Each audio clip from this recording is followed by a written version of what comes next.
Caroline discovered the door a little while after they moved into the house. It was a very old house. It had an attic under the roof, and a cellar under the ground, and an overgrown garden with huge old trees in it. Coraline's family didn't own all of the house. It was too big for that. Instead, they owned part of it. There were other people who lived in the old house. Miss Spink and Miss Forcible lived in the flat below Coraline's, on the ground floor. They were both old and round, and they lived in their flat with a number of aging Highland terriers who had names like Hamish and Andrew and Jock. Once upon a time, Miss Spink and Miss Forcible had been actresses, as Miss Spink told Coraline the first time she met her. "You see, Caroline," Miss Spink said, getting Coraline's name wrong, "both myself and Miss Forcible were famous actresses in our time. We trod the boards, lovey. Oh, don't let Hamish eat the fruitcake or he'll be up all night with his tummy." "It's Coraline, not Caroline. Coraline," said Coraline. In the flat above Coraline's, under the roof, was a crazy old man with a big moustache. He told Coraline that he was training a mouse circus. He wouldn't let anyone see it. "One day, little Caroline, when they are all ready, everyone in the whole world will see the wonders of my mouse circus. You ask me why you cannot see it now. Is that what you ask me?" "No," said Coraline quietly. "I asked you not to call me Caroline. It's Coraline." "The reason you cannot see the mouse circus," said the man upstairs, "is that the mice are not yet ready and rehearsed. Also, they refuse to play the songs I have written for them. All the songs I have written for the mice to play go oompa, oompa, but the white mice will only play toodle-oodle like that. I am thinking of trying them on different types of cheese." Coraline didn't think there really was a mouse circus. She thought the old man was probably making it up. The day after they moved in, Coraline went exploring. She explored the garden. It was a big garden. At the very back was an old tennis court, but no one in the house played tennis, and the fence around the court had holes in it, and the net had mostly rotted away. There was an old rose garden, filled with stunted, fly-blown rose bushes. There was a rockery. There was all rocks.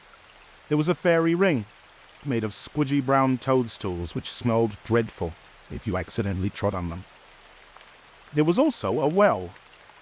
On the first day Coraline's family moved in, Miss Spink and Miss Forcible made a point of telling Coraline how dangerous the well was, and warned her to be sure she kept away from it.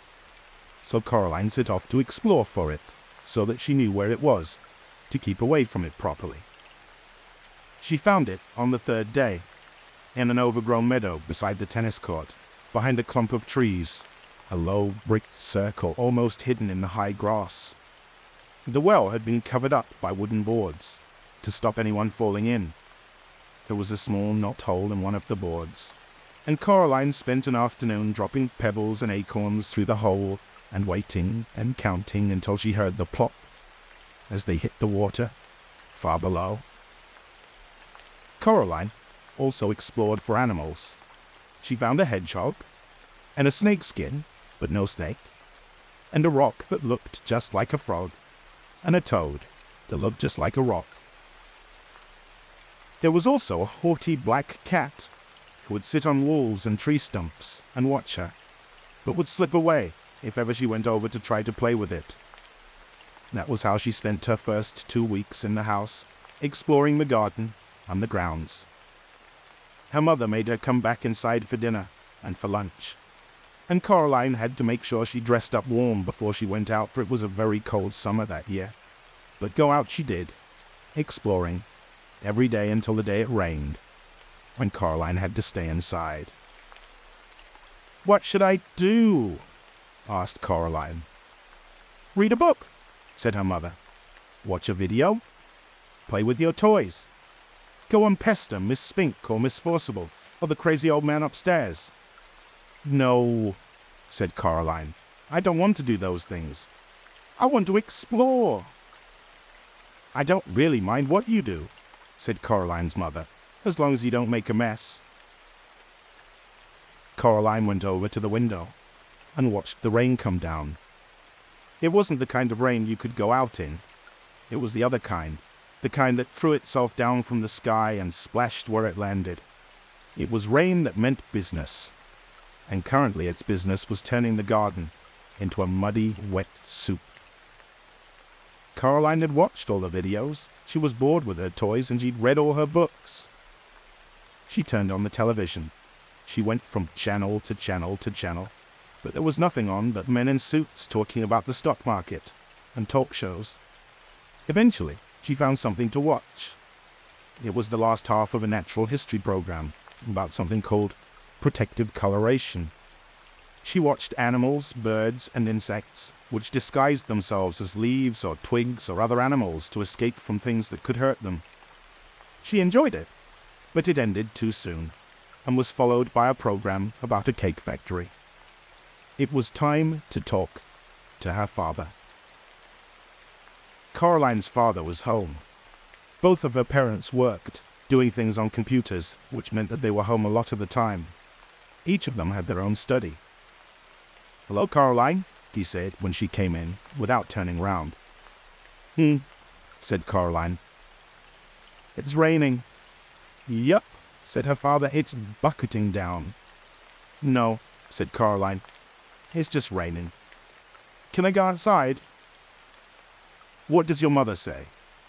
"She says you're not going out in weather like that, Coraline Jones." "Then, no." "But I want to carry on exploring."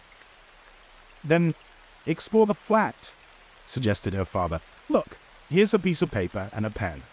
Count all the doors and windows. List everything blue. Mount an expedition to discover the hot water tank and leave me alone to work." "Can I go into the drawing room?" The drawing room was where the Joneses kept the expensive and uncomfortable furniture Coraline's grandmother had left them when she died. Coraline wasn't allowed in there. Nobody went in there. It was only for Best. "If you don't make a mess, and you don't touch anything." Coraline considered this carefully. Then she took the paper and pen and went off to explore the inside of the flat. She discovered the hot water tank. It was in a cupboard in the kitchen. She counted everything blue, 153. She counted the windows, 21. She counted the doors, 14. Of the doors that she found, 13 opened and closed. The other, the big carved brown wooden door at the far corner of the drawing room, was locked. She said to her mother, "Where does that door go?" "Nowhere, dear." "It has to go somewhere." Her mother shook her head. "Look," she told Coraline. She reached up and took a string of keys from the top of the kitchen door frame. She sorted through them carefully and selected the oldest, biggest, blackest, rustiest key. They went into the drawing room. She unlocked the door with the key. The door swung open. Her mother was right. The door didn't go anywhere. It opened onto a brick wall. "When this place was just one house," said Coraline's mother, "that door went somewhere. When they turned the house into flats, they simply bricked it up. The other side is the empty flat, on the other side of the house, the one that's still for sale." She shut the door and put the string of keys back on top of the kitchen door frame. "You didn't lock it," said Coraline. Her mother shrugged. "Why should I lock it?" she asked. "It doesn't go anywhere." Coraline didn't say anything. It was nearly dark outside now, and the rain was still coming down, pattering against the windows and blurring the lights of the cars in the street outside. Coraline's father stopped working and made them all dinner. Coraline was disgusted. "Daddy," she said, "you've made a recipe again." "It's leek and potato stew with a tarragon garnish and melted Gruyere cheese," he admitted. Coraline sighed. Then she went to the freezer and got out some microwave French fries and a microwave mini pizza. "You know I don't like recipes," she told her father, while her dinner went around and around. and the little red numbers on the microwave oven counted down to 0. "If you tried it, maybe you'd like it," said Coraline's father, but she shook her head. That night, Coraline lay awake in her bed. The rain had stopped, and she was almost asleep when something went. She sat up in bed. Something went creak. Coraline got out of bed and looked down the hall, but saw nothing strange. She walked down the hall. From her parents' bedroom came a low snoring. That was her father. And an occasional sleeping mutter. That was her mother. Coraline wondered if she'd dreamed it. Whatever it was. Something moved. It was little more than a shadow, and it scuttled down the darkened hall fast, like a little patch of night. She hoped it wasn't a spider. Spiders made Coraline intensely uncomfortable. The black shape went into the drawing room, and Coraline followed it in, a little nervously. The room was dark. The only light came from the hall, and Coraline, who was standing in the doorway, cast a huge and distorted shadow onto the drawing room carpet. She looked like a thin, giant woman. Coraline was just wondering whether or not she ought to turn on the lights when she saw the black shape edge slowly out from beneath the sofa. It paused and then dashed silently across the carpet toward the farthest corner of the room. There was no furniture in that corner of the room. Coraline turned on the light. There was nothing in the corner, nothing but the old door that opened onto the brick wall. She was sure that her mother had shut the door, but now it was ever so slightly open. Just a crack. Coraline went over to it and looked in. There was nothing there, just a wall built of red bricks. Coraline closed the old wooden door, turned out the light, and went to bed. She dreamed of black shapes that slid from place to place, avoiding the light, until they were all gathered together under the moon. Little black shapes with little red eyes and sharp yellow teeth. They started to sing. "We are small, but we are many. We are many, we are small. We were here before you rose. We will be here when you fall." Their voices were high and whispering and slightly whiny. They made Coraline feel uncomfortable. And then Coraline dreamed a few commercials, and after that, she dreamed of nothing at all. Chapter 2. The next day, it had stopped raining, but a thick white fog had lowered over the house. "I'm going for a walk," said Coraline. "Don't go too far," said her mother, "and dress up warmly." Coraline put on her blue coat with a hood, her red scarf, and her yellow Wellington boots. She went out. Miss Spink was walking her dogs. "Hello, Caroline," said Miss Spink. "Rotten weather?" "Yes," said Coraline. "I played Portia once," said Miss Spink. "Miss Forcible talks about her Ophelia, but it was my Portia they came to see when we trod the boards." Miss Spink was bundled up in pullovers and cardigans, so she seemed more small and circular than ever. She looked like a large, fluffy egg. She wore thick glasses that made her eyes seem huge. "They used to send flowers to my dressing room." "They did," she said. "Who did?" asked Coraline. Miss Spink looked around cautiously, looking over first one shoulder and then over the other, peering into the mists as though someone might be listening. "Ben," she whispered. Then she tugged the dogs to heel and waddled off back towards the house. Coraline continued her walk. She was 3/4 of the way around the house when she saw Miss Forcible, standing at the door to the flat she shared with Miss Spink. "Have you seen Miss Spink, Caroline?" Coraline told her that she had, and that Miss Spink was out walking the dogs. "I do hope she doesn't get lost. It'll bring on her shingles if she does, you'll see," said Miss Forcible. "You'd have to be an explorer to find your way around in this fog." "I'm an explorer," said Coraline. "Of course you are, lovey," said Miss Forcible. "Don't get lost now." Coraline continued walking through the gardens in the grey mist. She always kept in sight of the house. After about 10 minutes of walking, she found herself back where she'd started. The hair over her eyes was limp and wet, and her face felt damp. "Ahoy! Caroline!" called the crazy old man upstairs. "Oh, hello," said Coraline. She could hardly see the old man through the mist. He walked down the steps on the outside of the house that led up past Coraline's front door, the door of his flat. He walked down very slowly. Coraline waited at the bottom of the stairs. "The mice do not like the mist," he told her. "It makes their whiskers droop." "I don't like the mist much either," admitted Coraline. The old man leaned down, so close that the bottoms of his moustache tickled Coraline's ear. "The mice have a message for you," he whispered. Coraline didn't know what to say. "The message is this: don't go through the door." He paused. "Does that mean anything to you?" "No," said Coraline. The old man shrugged. "They are funny, the mice. They get things wrong.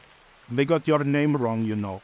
They kept saying Coraline, not Caroline, not Caroline at all."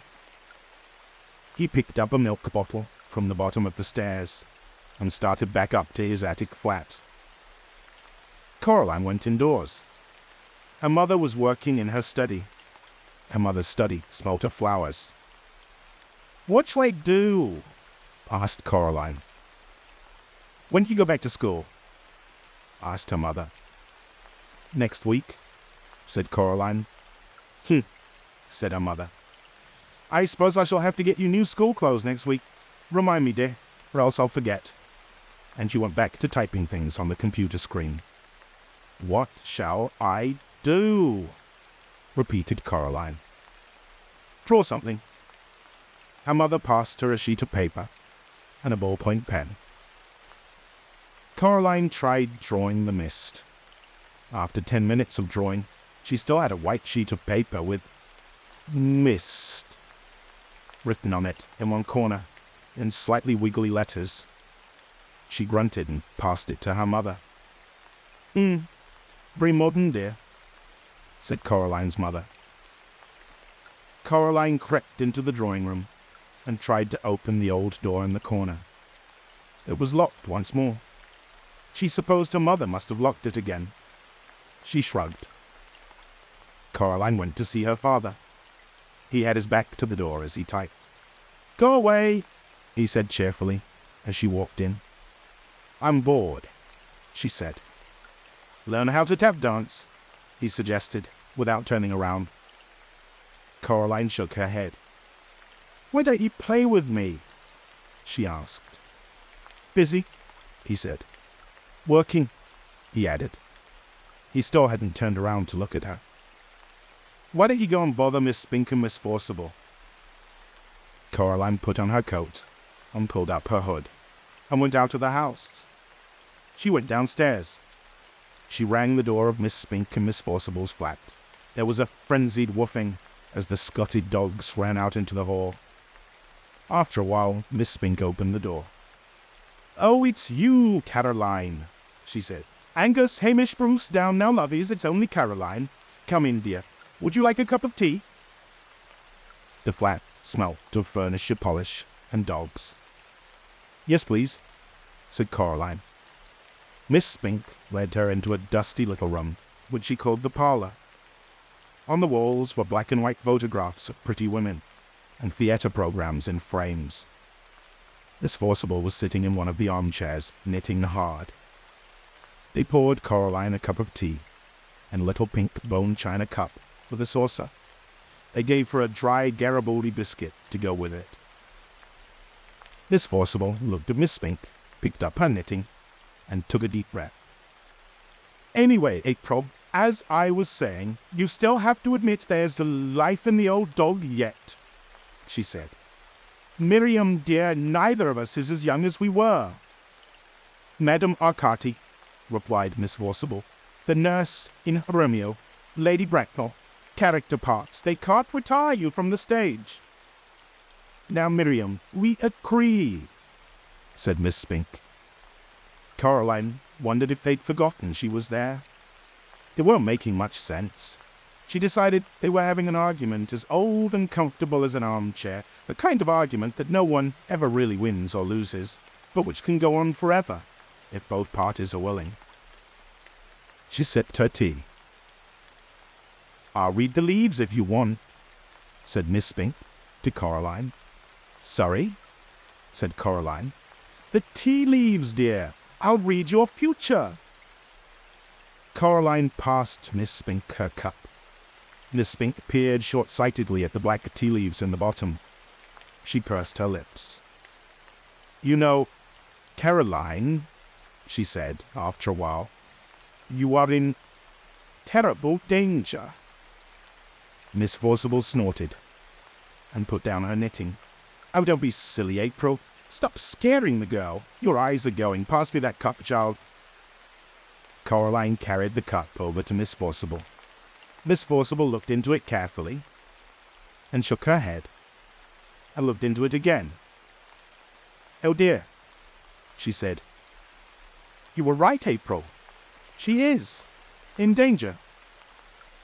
"See, Miriam," said Miss Spink triumphantly, "my eyes are as good as they ever were." "What am I in danger from?" asked Coraline.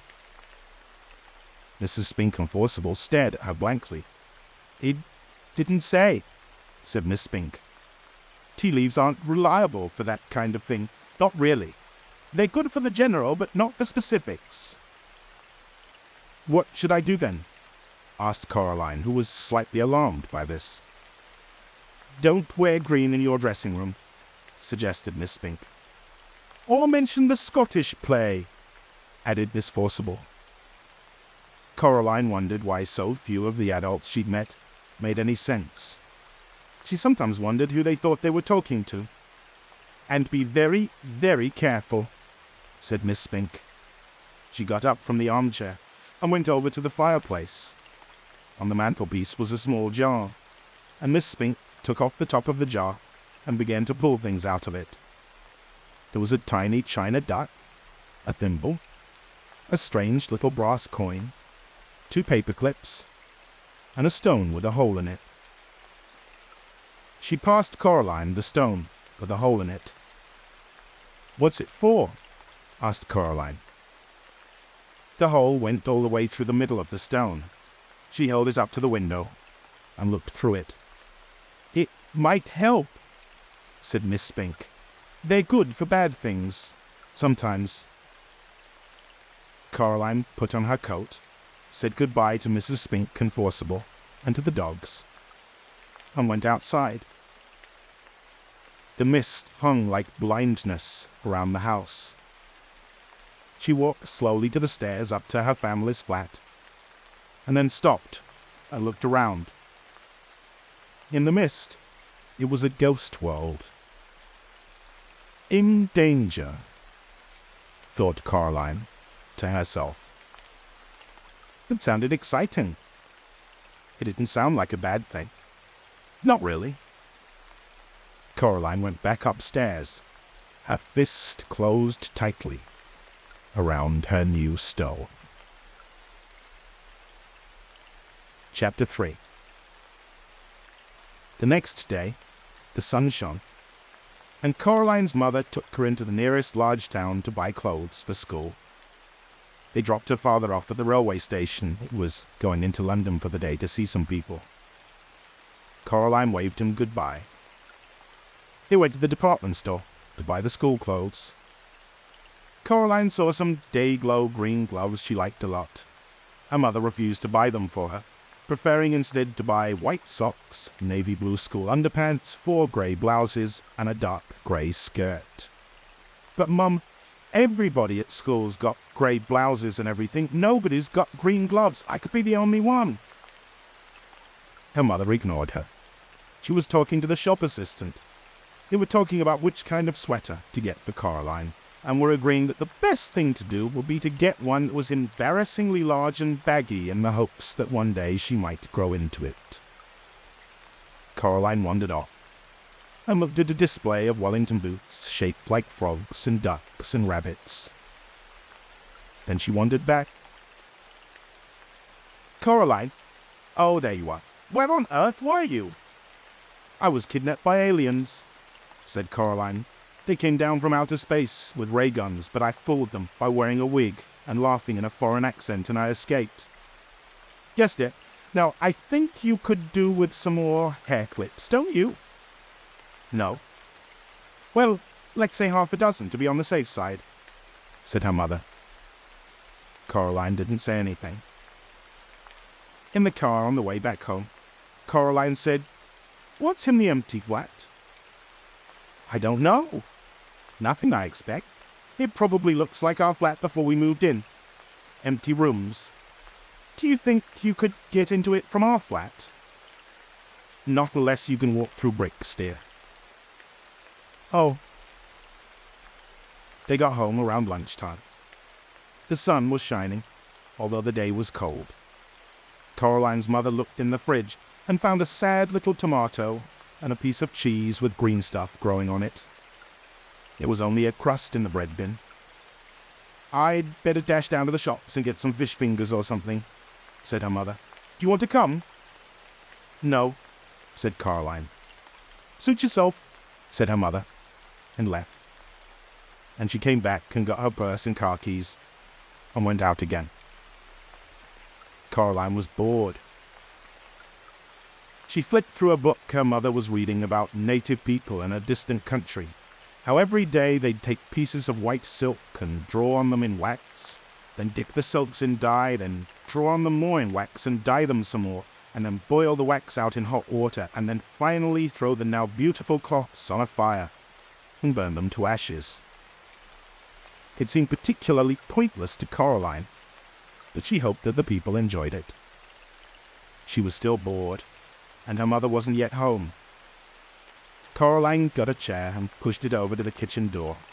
She climbed onto the chair and reached up.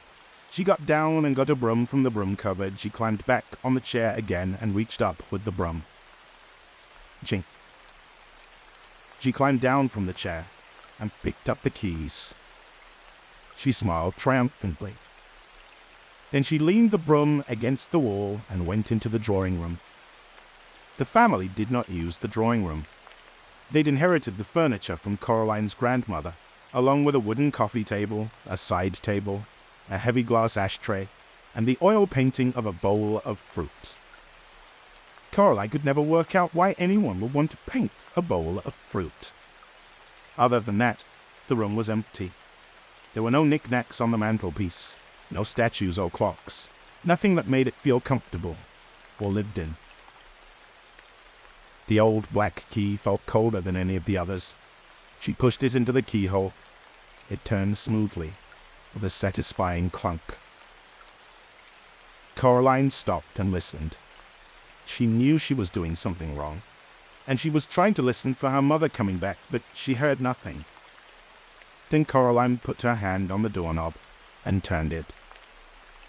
And finally, she opened the door. It opened onto a dark hallway. The bricks had gone, as if they'd never been there. There was a cold, musty smell coming through the open doorway. It smelled like something very old and very slow. Coraline went through the door. She wondered what the empty flat would be like, if that was where the corridor led. Coraline walked down the corridor uneasily. There was something very familiar about it. The carpet beneath her feet was the same carpet they had in her flat. The wallpaper was the same wallpaper they had. The picture hanging in the hall was the same that they had hanging in their hallway at home. She knew where she was. She was in her own home, she hadn't left. She shook her head, confused. She stared at the picture hanging on the wall. No, it wasn't exactly the same. The picture they had in their own hallway showed a boy in old-fashioned clothes staring at some bubbles. But now the expression on his face was different. He was looking at the bubbles as if he was planning to do something very nasty indeed to them. And there was something peculiar about his eyes. Coraline stared at his eyes, trying to figure out what exactly was different. She almost had it when somebody said, "Coraline." It sounded like her mother. Coraline went into the kitchen where the voice had come from. A woman stood in the kitchen with her back to Coraline. She looked a little like Coraline's mother, only her skin was white as paper.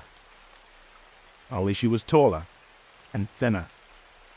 Only her fingers were too long and they never stopped moving, and her dark red fingernails were curved and sharp. "Coraline," the woman said, "is that you?" And then she turned around. Her eyes were big, black buttons. "Lunchtime, Coraline," said the woman.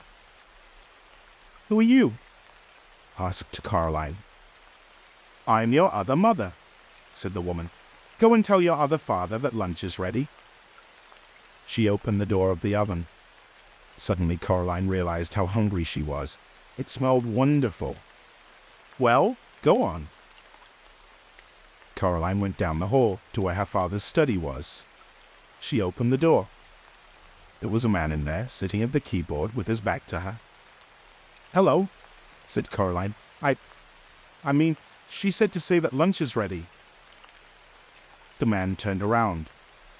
His eyes were buttons, big and black and shiny. "Hello, Coraline," he said.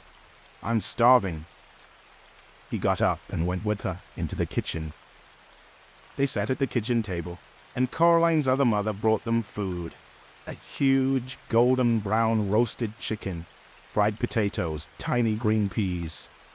Coraline shoveled it into her mouth. It tasted wonderful.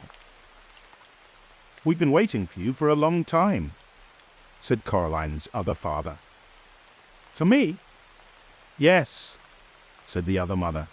"It wasn't the same here without you, but we knew you'd arrive one day, and then we could be a proper family. Would you like some more chicken?" It was the best chicken that Coraline had ever eaten. Her mother sometimes made chicken, but it was always out of packets or frozen and was very dry, and it never tasted of anything.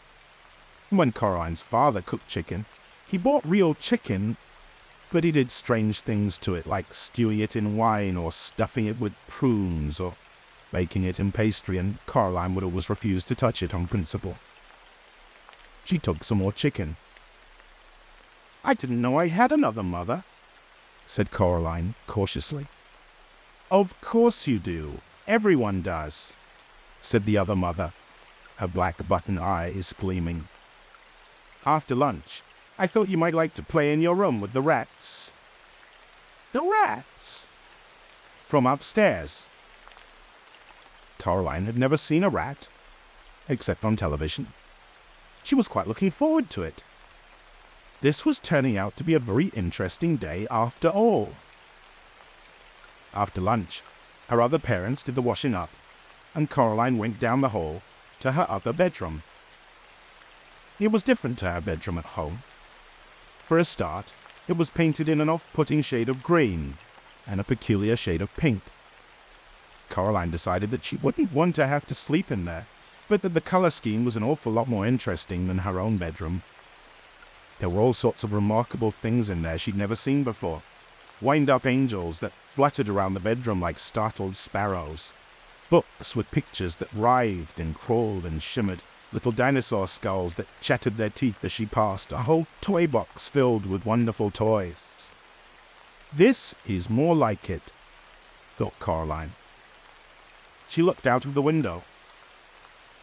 Outside, the view was the same one she saw from her own bedroom. Trees, fields, and beyond them, on the horizon, distant purple hills. Something black scurried across the floor and vanished under the bed. Coraline got down on her knees and looked under the bed. 50 little red eyes stared back at her. "Hello," said Coraline. "Are you the rats?" They came out from under the bed, blinking their eyes in the light. They had short, soot-black fur, little red eyes, pink paws like tiny hands, and pink, hairless tails, like long, smooth worms. "Can you talk?" she asked. The largest, blackest of the rats shook its head. It had an unpleasant sort of smile, Coraline thought. "Well," asked Coraline, "what do you do?" The rats formed a circle. Then they began to climb on top of each other, carefully but swiftly, until they'd formed a pyramid with the largest rat at the top. The rats began to sing in high, whispery voices. "We have teeth and we have tails. We have tails, we have eyes. We were here before you fell. You will be here when we rise." It wasn't a pretty song. Coraline was sure she'd heard it before or something like it, although she was unable to remember exactly where. And then the pyramid fell apart, and the rats scampered fast and black toward the door. The other crazy old man upstairs was standing in the doorway, holding a tall black hat in his hands. The rats scampered up him, burrowing into his pockets, into his shirt, up his trouser legs, down his neck. The largest rat climbed onto the old man's shoulders, swung up on the long grey moustache, past the big black button eyes, and onto the top of the man's head. In seconds, the only evidence that the rats were there at all were the restless lumps under the man's clothes, forever sliding from place to place across him, and there was still the largest rat, who stared down with glittering red eyes at Coraline from the man's head. The old man put his hat on, and the last rat was gone. "Hello, Coraline," said the other old man upstairs. "I heard you were here. It is time for the rats to have their dinner, but you can come up with me, if you like, and watch them feed." There was something hungry in the old man's button eyes that made Coraline feel uncomfortable. "No, thank you," she said. "I'm going outside to explore." The old man nodded very slowly. Coraline could hear the rats whispering to each other, although she could not tell what they were saying. She was not certain that she wanted to know what they were saying. Her other parents stood in the kitchen doorway as she walked down the corridor, smiling identical smiles and waving slowly. "Have a nice time outside," said her other mother. "We'll just wait here for you to come back," said her other father. When Coraline got to the front door, she turned back and looked at them. They were still watching her, and waving, and smiling. Coraline walked outside, and down the steps. Chapter 4. The house looked exactly the same from the outside, or almost exactly the same. Around Miss Spink and Miss Forcible's door were blue and red light bulbs that flashed on and off, spelling out words, the lights chasing each other around the door, on and off, around and around. "Astounding" was followed by "A theatrical," and then "Triumph." It was a sunny, cold day, exactly like the one she'd left. There was a polite noise from behind her. She turned around. Sitting on the wall next to her was a large black cat, identical to the large black cat she'd seen in the grounds at home. "Good afternoon," said the cat. Its voice sounded like the voice at the back of Coraline's head, the voice she thought words in, but a man's voice, not a girl's. "Hello," said Coraline. "I saw a cat like you in the garden at home. You must be the other cat." The cat shook its head. "No," it said, "I'm not the other anything. I'm me. It tipped its head on one side. Green eyes glinted. You people were spread all over the place. Cats, on the other hand, keep ourselves together, if you see what I mean. I suppose. But if you're the same cat I saw at home, how can you talk? Cats don't have shoulders, not like people do. But the cat shrugged in one smooth movement that started at the tip of his tail and ended in a raised movement of his whiskers. I can talk. Cats don't talk at home. No, said the cat. No, said Coraline. The cat leapt smoothly from the wall to the grass near Coraline's feet. It stared up at her. Well, you're the expert on these things, said the cat dryly. After all, what would I know? I'm only a cat. It began to walk away, head and tail held high and proud. Oh, come back, said Coraline. Please, I'm sorry. I really am. The cat stopped walking and sat down and began to wash itself thoughtfully, apparently unaware of Coraline's existence. We could be friends, you know, said Coraline. We could be rare specimens of an exotic breed of African dancing elephants, said the cat. But we're not. At least, it said, cattily, after darting a brief look at Coraline, I'm not. Coraline sighed. Please, what's your name? Coraline asked the cat. Look, I'm Coraline, okay? The cat yawned, slowly, carefully, revealing a mouth and tongue of astounding pinkness. Cats don't have names, it said. No, said Coraline. No, said the cat. Now, you people have names. That's because you don't know who you are. We know who we are, so we don't need names. There was something irritatingly self-centered about the cat, Coraline decided, as if it were, in its opinion, the only thing in any world or place that could possibly be of any importance. Half of her wanted to be very rude to it. The other half of her wanted to be polite and deferential. The polite half won. Please, what is this place? The cat glanced around briefly. It's here, said the cat. I can see that. Well, how did you get here? Like you did. I walked, said the cat. Like this. Coraline watched as the cat walked slowly across the lawn. It walked behind a tree, but didn't come out the other side. Coraline went over to the tree and looked behind it. The cat was gone. She walked back toward the house. There was another polite noise from behind her. It was the cat. By the by, it said, it was sensible of you to bring protection.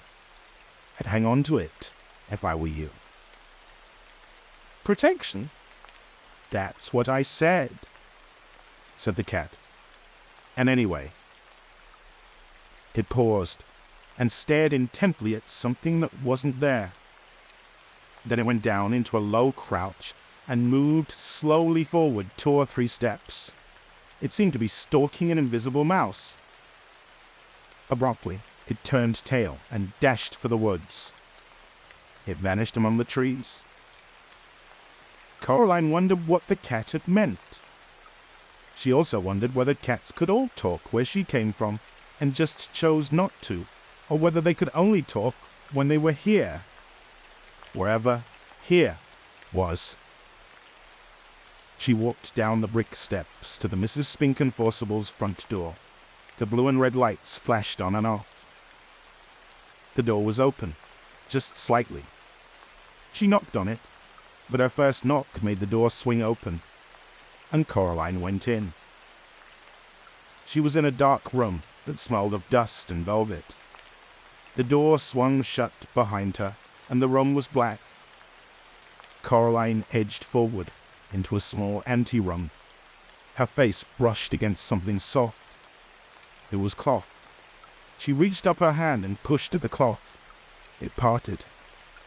She stood blinking on the other side of the velvet curtains, in a poorly lit theatre.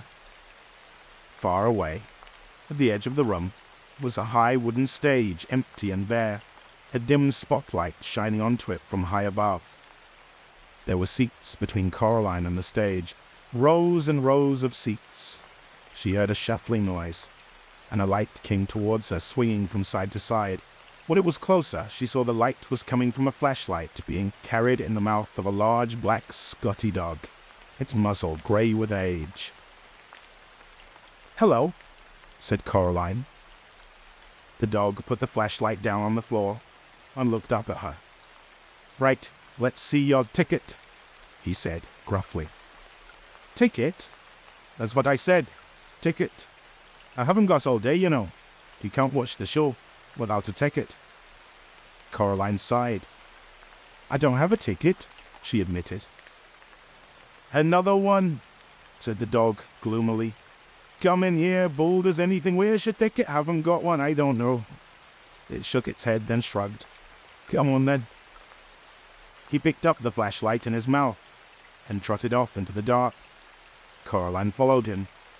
When he got near to the front of the stage, he stopped and shone the flashlight onto an empty seat. Coraline sat down and the dog wandered off. As her eyes got used to the darkness, she realized that the other inhabitants of the seats were also dogs. There was a sudden hissing noise from behind the stage. Coraline decided it was the sound of a scratchy old record being put onto a record player. The hissing became the noise of trumpets, and Miss Spink and Forcible came onto the stage. Miss Spink was riding a one-wheeled bicycle and juggling balls. Miss Forcible skipped on behind her, holding a basket of flowers. She scattered the flower petals across the stage as she went. They reached the front of the stage, and Miss Spink leapt nimbly off the unicycle, and the two old women bowed low. All the dogs thumped their tails and barked enthusiastically. Coraline clapped politely. Then they unbuttoned their fluffy round coats and opened them. But their coats weren't all that opened. Their faces opened too, like empty shells, and out of the old, empty, fluffy round bodies stepped two young women. They were thin and pale and quite pretty, and had black button eyes.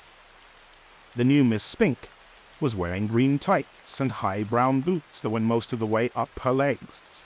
The new Miss Forcible wore a white dress and had flowers in her long yellow hair.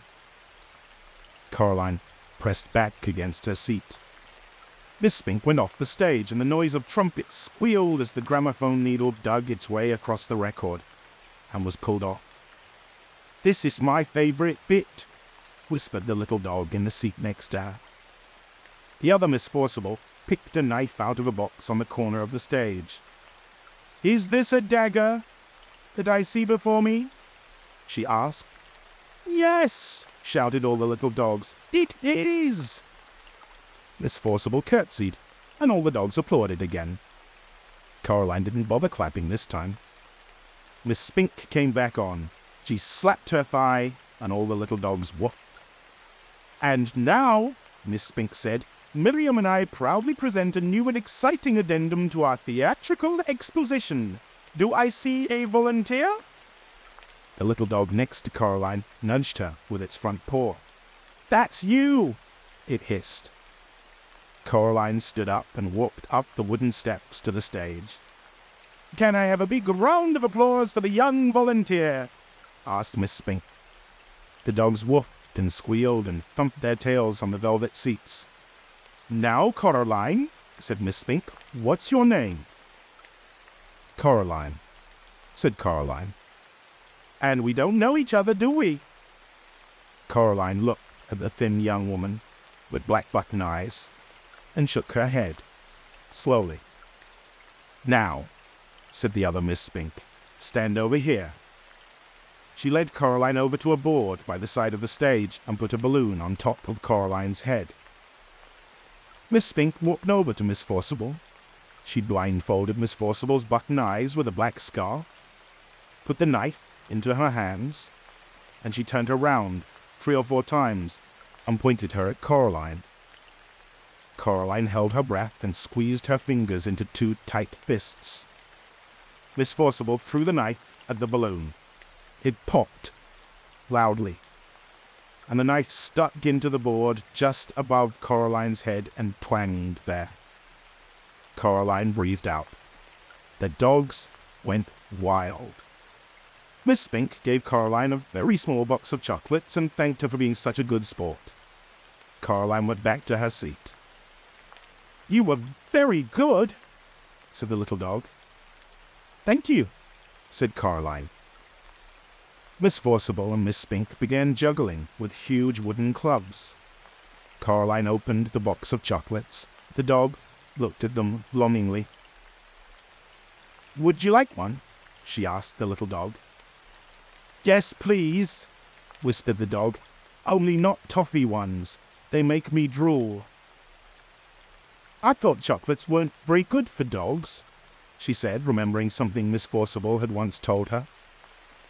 "Maybe where you come from," whispered the little dog. "Here, it's all we eat." Coraline couldn't see what the chocolates were in the dark. She took an experimental bite of one which turned out to be coconut. Coraline didn't like coconut. She gave it to the dog. "Thank you," said the dog. "You're welcome," said Coraline. Miss Forcible and Miss Spink were doing some acting. Miss Forcible was sitting on a stepladder, and Miss Spink was standing at the bottom. "What's in a name?" asked Miss Forcible. "That which we call a rose by any other name would smell as sweet." "Have you got any more chocolates?" said the dog. Coraline gave the dog another chocolate. "I know not how to tell thee who I am," said Miss Spink to Miss Forcible. "This bit finishes soon," whispered the dog, "and then they start folk dancing." "How long does this go on for?" asked Coraline. "The theatre." "All the time," said the dog. "Forever and always." "Here," said Coraline. "Keep the chocolates."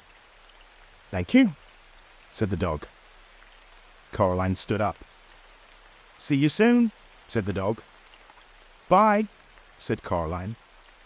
She walked out of the theatre, back into the garden. She had to blink her eyes at the daylight. Her other parents were waiting for her in the garden, standing side by side. They were smiling. "Did you have a nice time?" asked her other mother. "It was interesting," said Coraline. The three of them walked back up to Coraline's other house together.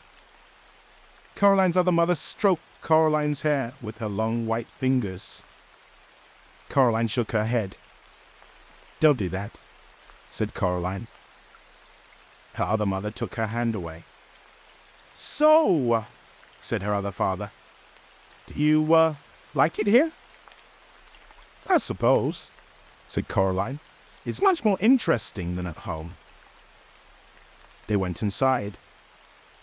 "I'm glad you like it," said Coraline's other mother, "because we'd like to think that this is your home. You can stay here forever and always, if you want to." Said Coraline. She put her hand in her pocket and thought about it. Her hand touched the stone that the real Mrs. Spink and Forcible had given her the day before, the stone with the hole in it. "If you want to stay," said her other father, "there's only one little thing we'll have to do so you can stay here forever and always." They went into the kitchen. On a china plate on the kitchen table was a spool of black cotton and a long silver needle, and, beside them, 2 large black buttons. "I don't think so," said Coraline. "Oh, but we want you to," said her other mother. "We want you to stay. And it's just a little thing." "It won't hurt," said her other father. Coraline knew that when grown-ups told you something wouldn't hurt, it almost always did. She shook her head.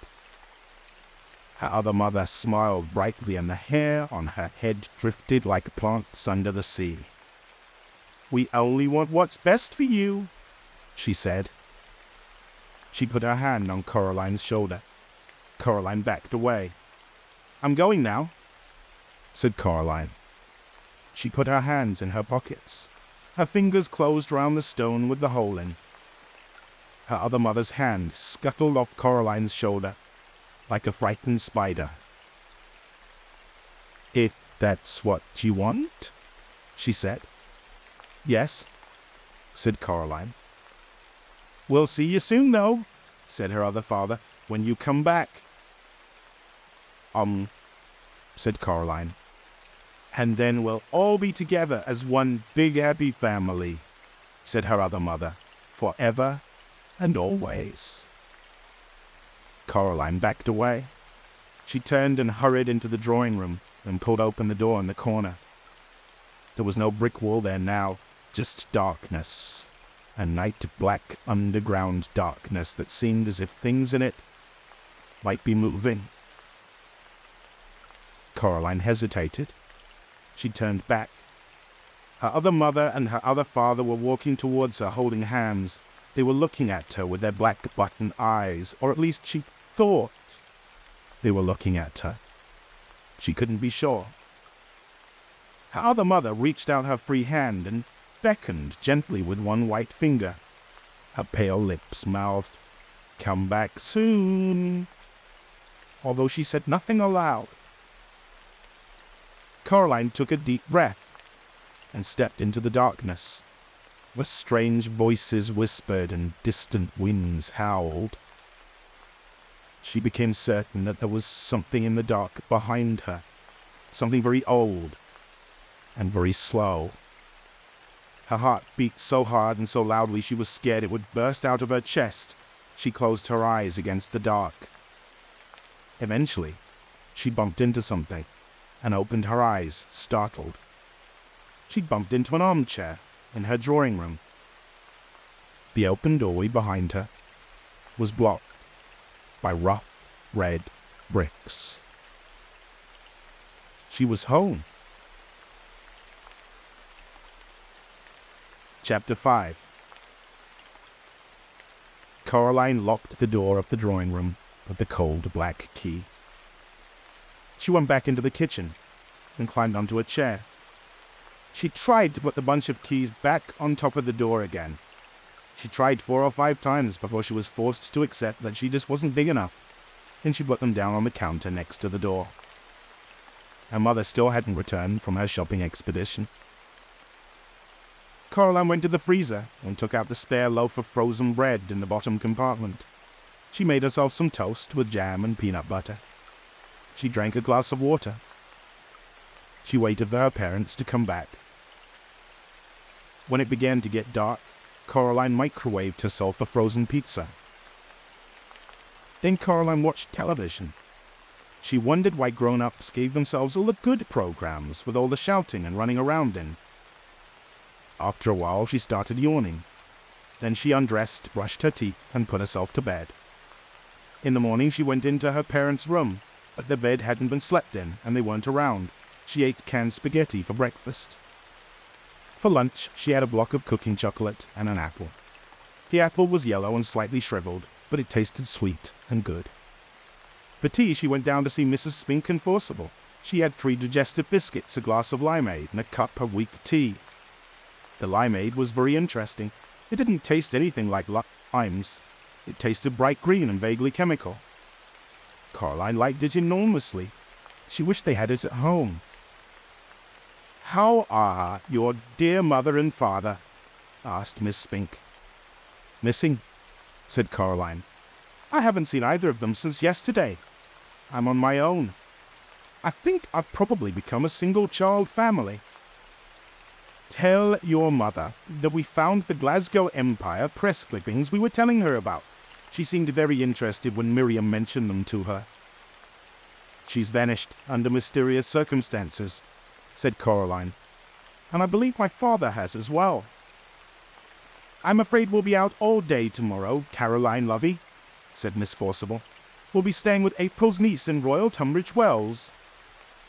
They showed Coraline a photographic album with photographs of Miss Spink's niece in it. And then Coraline went home.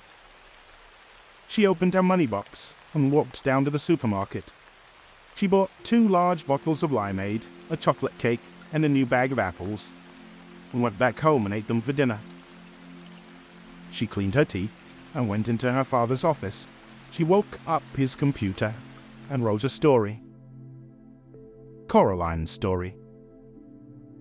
There was a girl, her name was Apple. She used to dance a lot. She danced and danced until her feet turned into sausages. The end. She printed out the story and turned off the computer. Then she drew a picture of the little girl dancing underneath the words on the paper. She ran herself a bath with too much bubble bath in it, and the bubbles ran over the side and went all over the floor. She dried herself and the floor as best she could, and went to bed. Coraline woke up in the night. She went into her parents' bedroom, but the bed was made and empty. The glowing green numbers on the digital clock glowed 3:12 a.m. All alone, in the middle of the night, Coraline began to cry. There was no other sound in the empty house. She climbed into her parents' bed, and, after a while, she went to sleep. Coraline was woken by cold paws batting her face. She opened her eyes. Big green eyes stared back at her. It was the cat. "Hello," said Coraline. "How did you get in?" The cat didn't say anything. Coraline got out of bed. She was wearing a long t-shirt and pajama bottoms. "Have you come to tell me something?" The cat yawned, which made its eyes flash green. "Do you know where Mummy and Daddy are?" The cat blinked at her, slowly. "Is that a yes?" The cat blinked again. Coraline decided that that was indeed a yes. "Will you take me to them?" The cat stared at her, and it walked out into the hall. She followed it. It walked the length of the corridor and stopped down at the very end, where a full-length mirror hung. The mirror had been, a long time before, the inside of a wardrobe door. It had been hanging there on the wall when they moved in, and although Coraline's mother had spoken occasionally of replacing it with something newer, she never had. Coraline turned on the light in the hall. The mirror showed the corridor behind her. That was only to be expected. But reflected in the mirror were her parents. They stood awkwardly in the reflection of the hall. They seemed sad and alone. As Coraline watched, they waved to her slowly with limp hands. Coraline's father had his arm around her mother. In the mirror, Coraline's mother and father stared at her. Her father opened his mouth and said something, but she could hear nothing at all. Her mother breathed on the inside of the mirror glass, and quickly, before the fog faded, she wrote, "Help us," with the tip of her forefinger. The fog on the inside of the mirror faded, and so did her parents, and now the mirror reflected only the corridor, and Coraline, and the cat. "Where are they?" Coraline asked the cat. The cat made no reply, but Coraline could imagine its voice, dry as a dead fly on a windowsill in winter, saying, "Well, where do you think they are?" "They aren't going to come back, are they?" said Coraline. "Not under their own steam." The cat blinked at her. Coraline took it as a yes. "Right," said Coraline. "Then I suppose there's only one thing left to do." She walked into her father's study. She sat down at his desk. Then she picked up the telephone and she opened the phone book and telephoned the local police station. "Police," said a gruff male voice. "Hello," she said. "My name is Coraline Jones." "You're up a bit after your bedtime, aren't you, young lady?" said the policeman. "Possibly," said Coraline, who was not going to be diverted. "But I'm ringing to report a crime." "And what sort of crime would that be?" "Kidnapping. Grown-up napping, really. My parents have been stolen away onto a world on the other side of the mirror in our hall." And do you know who stole them? Asked the police officer. Coraline could hear the smile in his voice, and she tried extra hard to sound like an adult might sound to make him take her seriously. I think my other mother has them both in her clutches. She may want to keep them and sew their eyes with black buttons, or she may simply have them in order to lure me back into reach of her fingers. I'm not sure. Ah, the nefarious clutches of her fiendish fingers, is it? He said. You know what I suggest, Miss Jones? No, said Coraline. What? You ask your mother to make you a big old mug of hot chocolate, and then give you a great big old hug. There's nothing like hot chocolate and a hug for making the nightmares go away. And if she starts to tell you off for waking her up at this time of night, why, you tell her that's what the policeman said. He had a deep, reassuring voice. Coraline was not reassured. When I see her, said Coraline, I shall tell her that. And she put down the telephone. The black cat, who'd sat through this entire conversation on the floor, grooming his fur, now stood up and led the way into the hall. Coraline went back into her bedroom and put on her blue dressing gown and her slippers. She looked under the sink for a flashlight and found one, but the batteries had long since run down, and it barely glowed with the faintest straw-colored light. She put it down again and found a box of in case of emergency white wax candles and thrust one into a candlestick. She put an apple into each pocket. She picked up the ring of keys and took the old black key off the ring. She walked into the drawing room and looked at the door. She had the feeling that the door was looking at her, which she knew was silly, and knew on a deeper level was somehow true. She went back into her bedroom and rummaged in the pocket of her jeans. She found the stone with the hole in it, and put it into her dressing gown pocket. She lit the candle wick with a match and watched it sputter and light, and she picked up the black key. It was cold in her hand. She put it into the keyhole in the door, but did not turn the key. When I was a little girl, said Coraline to the cat, when we lived in our old house, a long, long time ago, my dad took me for a walk on the wasteland between our house and the shops. It wasn't the best place to go for a walk, really. There were all these things that people had thrown away back there, old cookers and broken dishes and dolls with no arms and no legs and empty cans and broken bottles. Mum and Dad made me promise not to go exploring back there because there were too many sharp things and tetanus and such. But I kept telling them I wanted to explore it. So one day, my dad put on his big brown boots and his gloves and put my boots on me and my jeans and sweater, and we went for a walk. We must have walked for about 20 minutes. We went down this hill to the bottom of a gully where a stream was, when my dad suddenly said to me, "Coraline, run away. Up the hill, now." He said it in a tight sort of way, urgently, so I did. I ran away up the hill. Something hurt me on the back of my arm as I ran, but I kept running. As I got to the top of the hill, I heard somebody thundering up the hill behind me. It was my dad, charging like a rhino.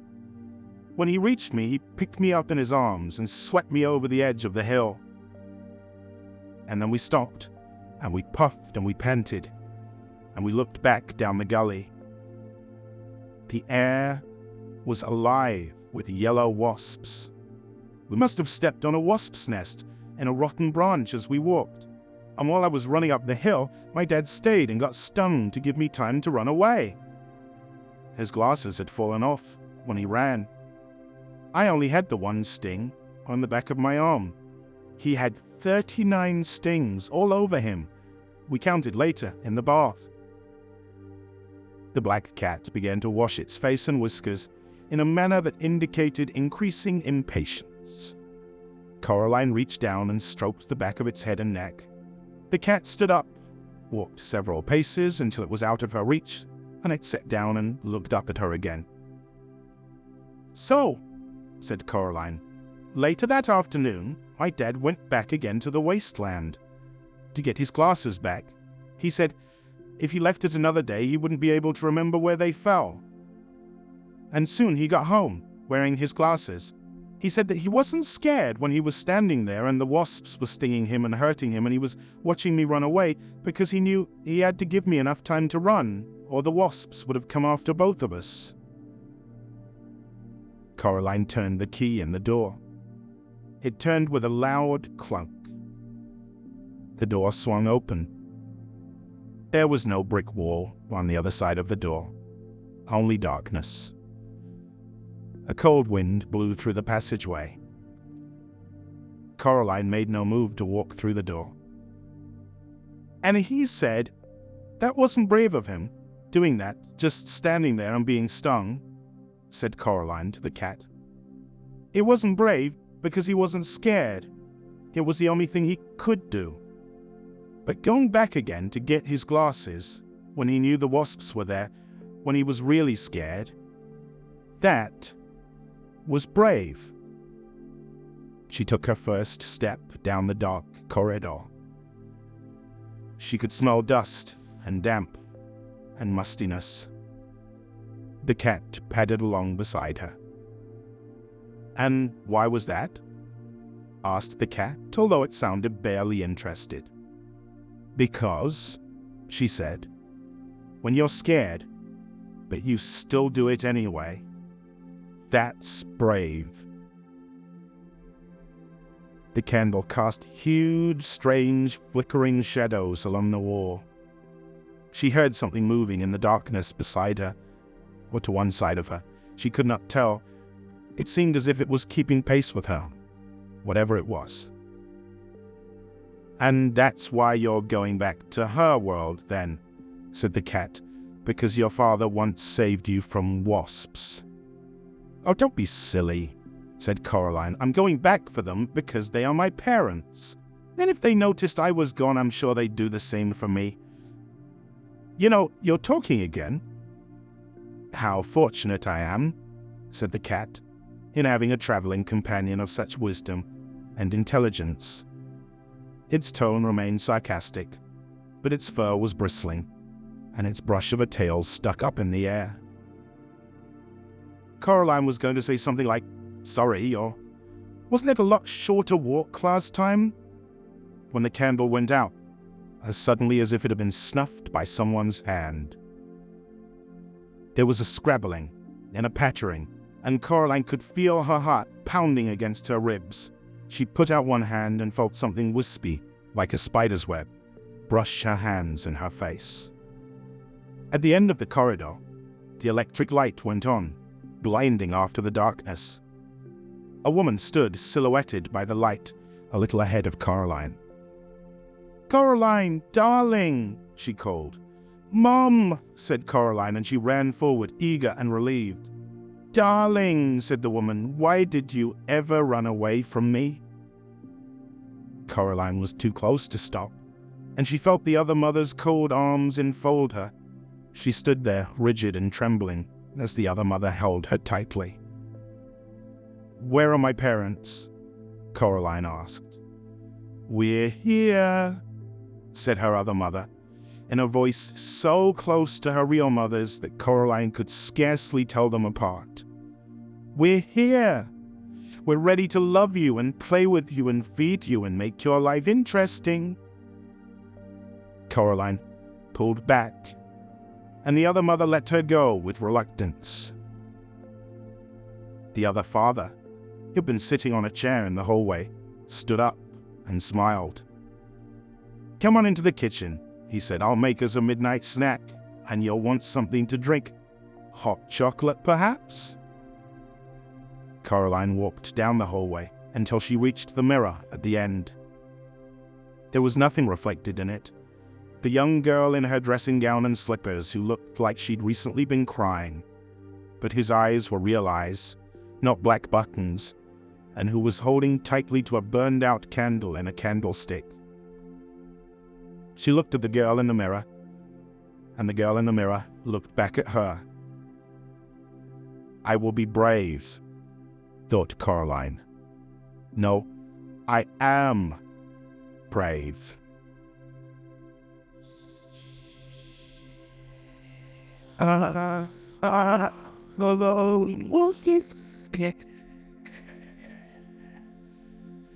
Oh no.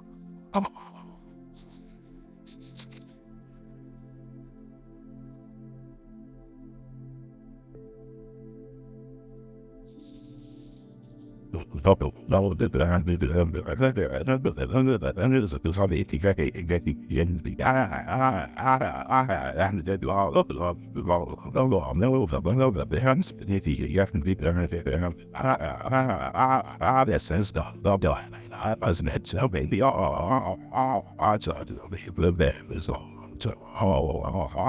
don't know run too fast to this corpus bar. I'm going up my mother and I want to go. You are not my mother. I don't want to go. She put down the candlestick on the floor and she turned around. The other mother and the other father were looking at her with hungry eyes. I don't need a snack, she said. I have an apple. See? And she took an apple from her dressing gown pocket, then bit into it with relish and an enthusiasm that she did not really feel. The other father looked disappointed. The other mother smiled, showing a full set of teeth, and each of the teeth was a tiny bit too long. The lights in the hallway made her black button eyes glitter and gleam. You don't frighten me, said Coraline, although they did frighten her very much. I want my parents back. The world seemed to shimmer a little at the edges. Whatever would I have done with your old parents? If they've left you, Coraline, it must be because they became bored of you or tired.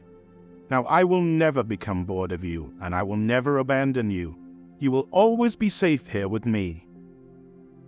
The other mother's wet-looking black hair drifted around her head like the tentacles of a creature in the deep ocean. They weren't bored of me, said Coraline. You're lying. You stole them. Silly, silly Coraline. They're fine wherever they are. Coraline simply glared at the other mother. I'll prove it, said the other mother, and brushed the surface of the mirror with her long white fingers.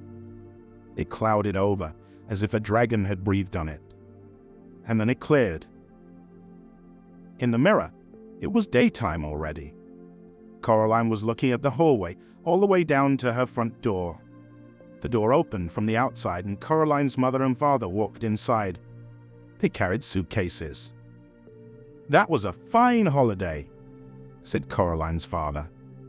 How nice it is not to have Coraline anymore, said her mother with a happy smile. Now we can do all the things we always wanted to do, like go abroad, but were prevented from doing by having a little daughter. And, said her father, I take great comfort in knowing that her other mother will take better care of her than we ever could. The mirror fogged and faded, and reflected the night once more. See? Said her other mother. No, said Coraline, I don't see. And I don't believe it either. She hoped that what she'd just seen was not real, but she was not as certain as she sounded. There was a tiny doubt inside her, like a maggot in an apple core. Then she looked up and saw the expression on the other mother's face, a flash of real anger which crossed her face like summer lightning. And Coraline was sure in her heart that what she'd seen in the mirror was no more than an illusion. Coraline sat down on the sofa and ate her apple. Please, said her other mother, don't be difficult. She walked into the drawing room and clapped her hands twice. There was a rustling noise and a black rat appeared. It stared up at her. Bring me the key, she said.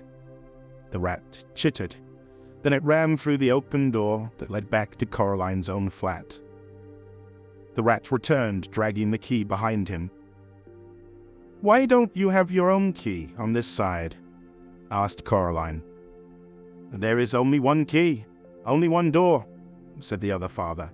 Hush, said the other mother. You must not bother our darling Coraline's head with such trivialities." She put the key in the keyhole and twisted. The lock was stiff, but it clunked closed. She dropped the key into her apron pocket. Outside, the sky had begun to lighten to a luminous gray. "If we aren't going to have a midnight snack," said the other mother, "we still need our beauty sleep. I'm going back to bed, Coraline. I would strongly suggest that you do the same."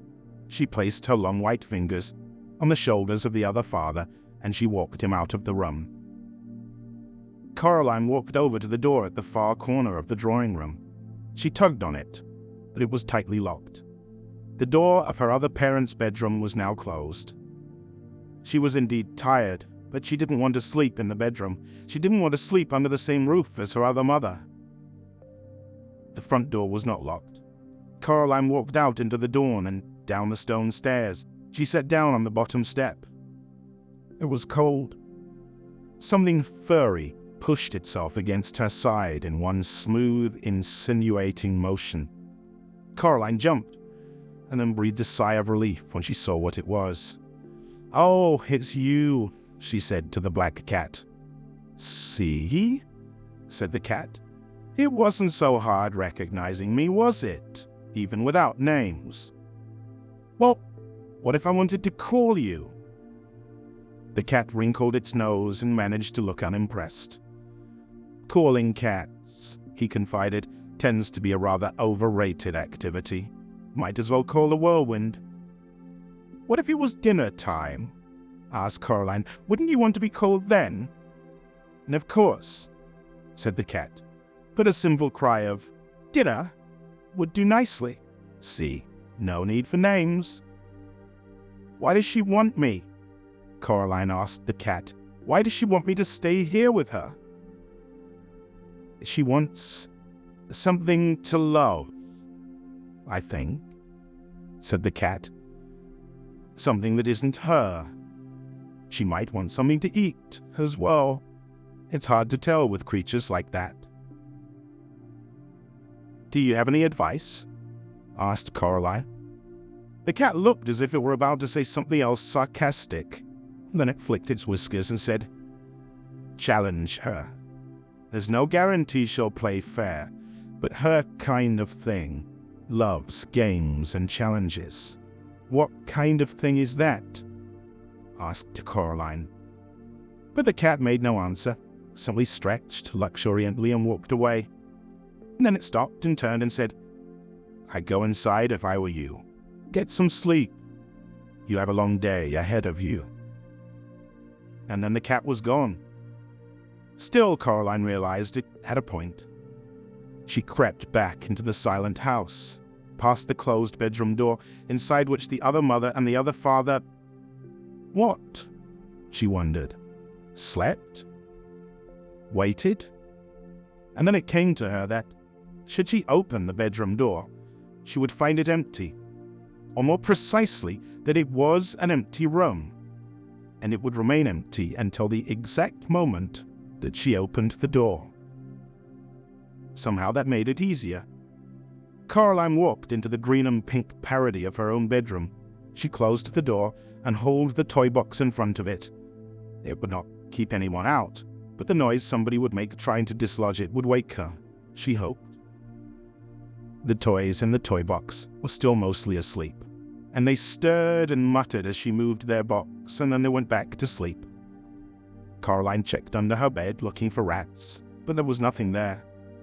She took off her dressing gown and climbed into bed, and fell asleep with barely enough time to reflect, as she did so, on what the cat could have meant by a challenge.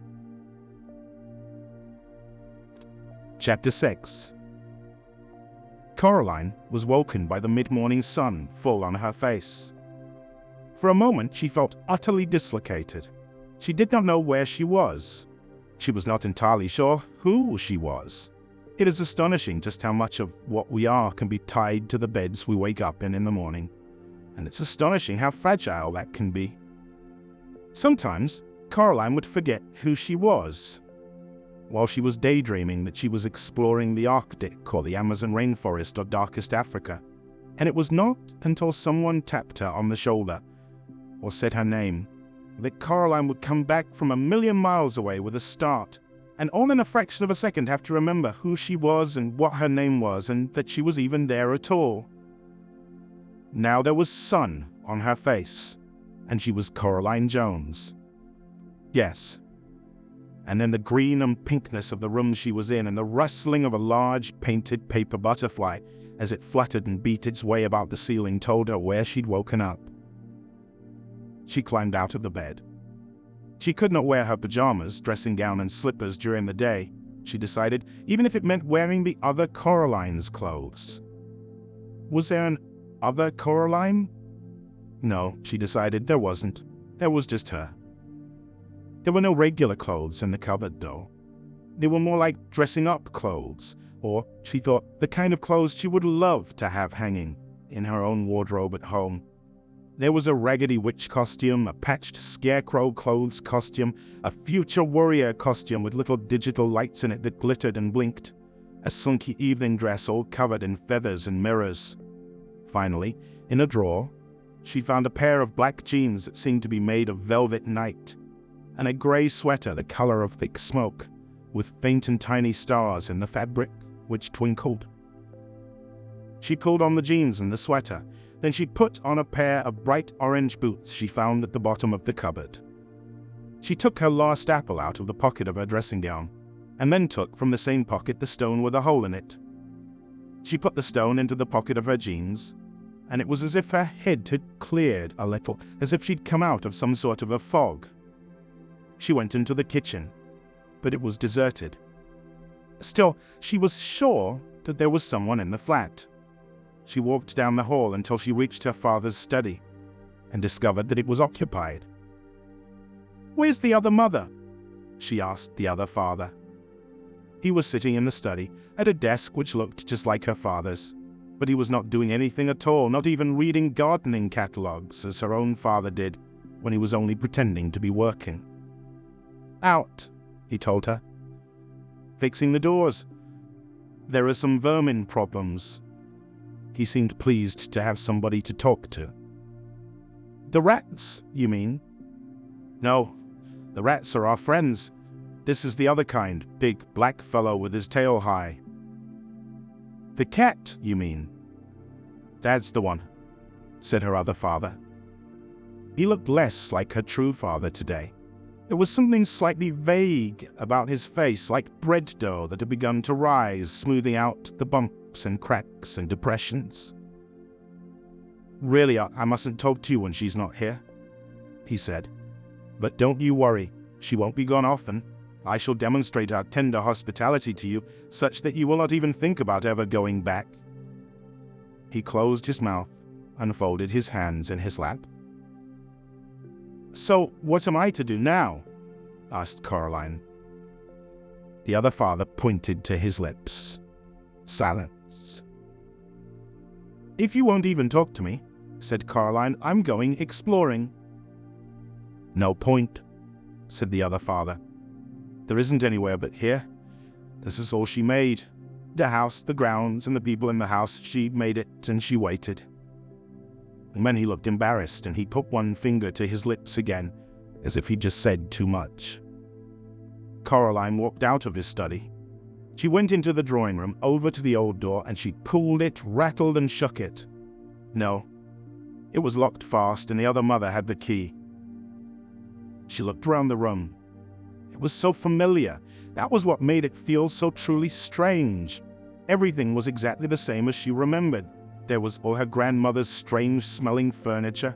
There was the painting hanging on the wall of the bowl of fruit. A bunch of grapes, 2 plums, a peach, and an apple. There was the low wooden table with the lion's feet and the empty fireplace which seemed to suck heat from the room. There was something else. Something she didn't remember seeing before. A ball of glass up on the mantelpiece above the fireplace. She went over to the fireplace, went up on tiptoes, and lifted it down. It was a snow globe with 2 little people in it. Coraline shook it and set the snow flying, white snow that glittered as it tumbled through the water. Then she put the snow globe back on the mantelpiece and carried on looking for her true parents and for a way out. She went out of the flat, past the flashing lights door behind which the other Mrs. Spink and Forcible performed their show forever, and she set off into the woods. Where Coraline came from, once you were through the patch of trees, you saw nothing but the meadow and the old tennis court. In this place, the woods went on further, the trees becoming cruder and less tree-like the further you went. Pretty soon, they seemed very approximate, like the idea of trees, a greyish-brown trunk below, a greenish splodge of something that might have been leaves above. Coraline wondered if the other mother wasn't interested in trees, or if she just hadn't bothered with this bit properly because nobody was expected to come out this far. She kept walking, and then the mist began. It was not damp, like a normal fog or mist. It was not cold and it was not warm. It felt to Coraline that she was walking into nothing. I'm an explorer, thought Coraline to herself, and I need all the ways out of here that I can get, so I shall keep walking. The world she was walking through was a pale nothingness, like a blank sheet of paper or an enormous empty white room. It had no temperature, no smell, no texture, and no taste. It certainly isn't mist, thought Coraline, although she did not know what it was. For a moment she wondered if she might not have gone blind, but no, she could see herself plain as day. There was no ground beneath her feet, just a misty, milky whiteness. "And what do you think you're doing?" said a shape to one side of her. It took a few moments for her eyes to focus on it properly. She thought it might be some kind of lion at first, some distance away from her, and then she thought it might be a mouse, close beside her, and then she knew what it was. "I'm exploring," Coraline told the cat. Its fur stood straight out from its body, and its eyes were wide while its tail was down and between its legs. It did not look a happy cat. "Bad place," said the cat, "if you want to call it a place, which I don't. What are you doing here?" "I'm exploring." "Nothing to find here," said the cat.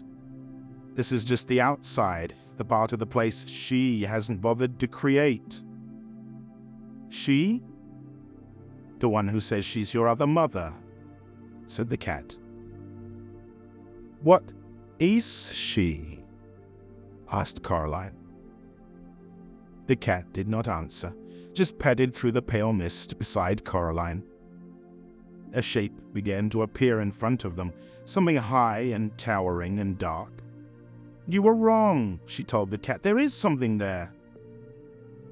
And then it took shape in the mist, a dark house which loomed at them out of the formless whiteness. That's," said Coraline. "The house you just left," agreed the cat. "Precisely." "Maybe I just got turned around in the mist," said Coraline. The cat curled the high tip of its tail into a question mark and tipped its head onto one side. "You might have done," it said. "I certainly would not. Wrong indeed." "But how can you walk away from something and still come back to it?" "Easy," said the cat. "Think of somebody walking around the world. You start out walking away from something and end up coming back to it." "Small world," said Coraline. "It's big enough for her," said the cat. "Spiders' webs only have to be large enough to catch flies." Coraline shivered. "He said that she's fixing all the gates and the doors," she told the cat, "to keep you out." "She may try," said the cat, unimpressed. "Oh yes, she may try." They were standing under a clump of trees now, beside the house. These trees looked much more likely. There's ways in and ways out of places like this that even she doesn't know about." "Did she make this place then?" asked Coraline. "Made it. Found it. What's the difference?" asked the cat. "Either way, she's had it a very long time. Hang on." And it gave a shiver and a leap, and before Coraline could blink, the cat was sitting with its paw holding down a big black rat. "It's not that I like rats at the best of times," said the cat conversationally as if nothing had happened. "But the rats in this place are all spies for her. She uses them as her eyes and hands." And with that, the cat let the rat go. It ran several feet, and then the cat, with one bound, was upon it, batting it hard with one sharp clawed paw, while with the other paw it held the rat down. "I love this bit," said the cat happily. "Want to see me do that again?" "No," said Coraline. "Why do you do it? You're torturing it." Said the cat. It let the rat go. The rat stumbled, dazed, for a few steps. Then it began to run with a blow of its paw. The cat knocked the rat into the air and caught it in its mouth.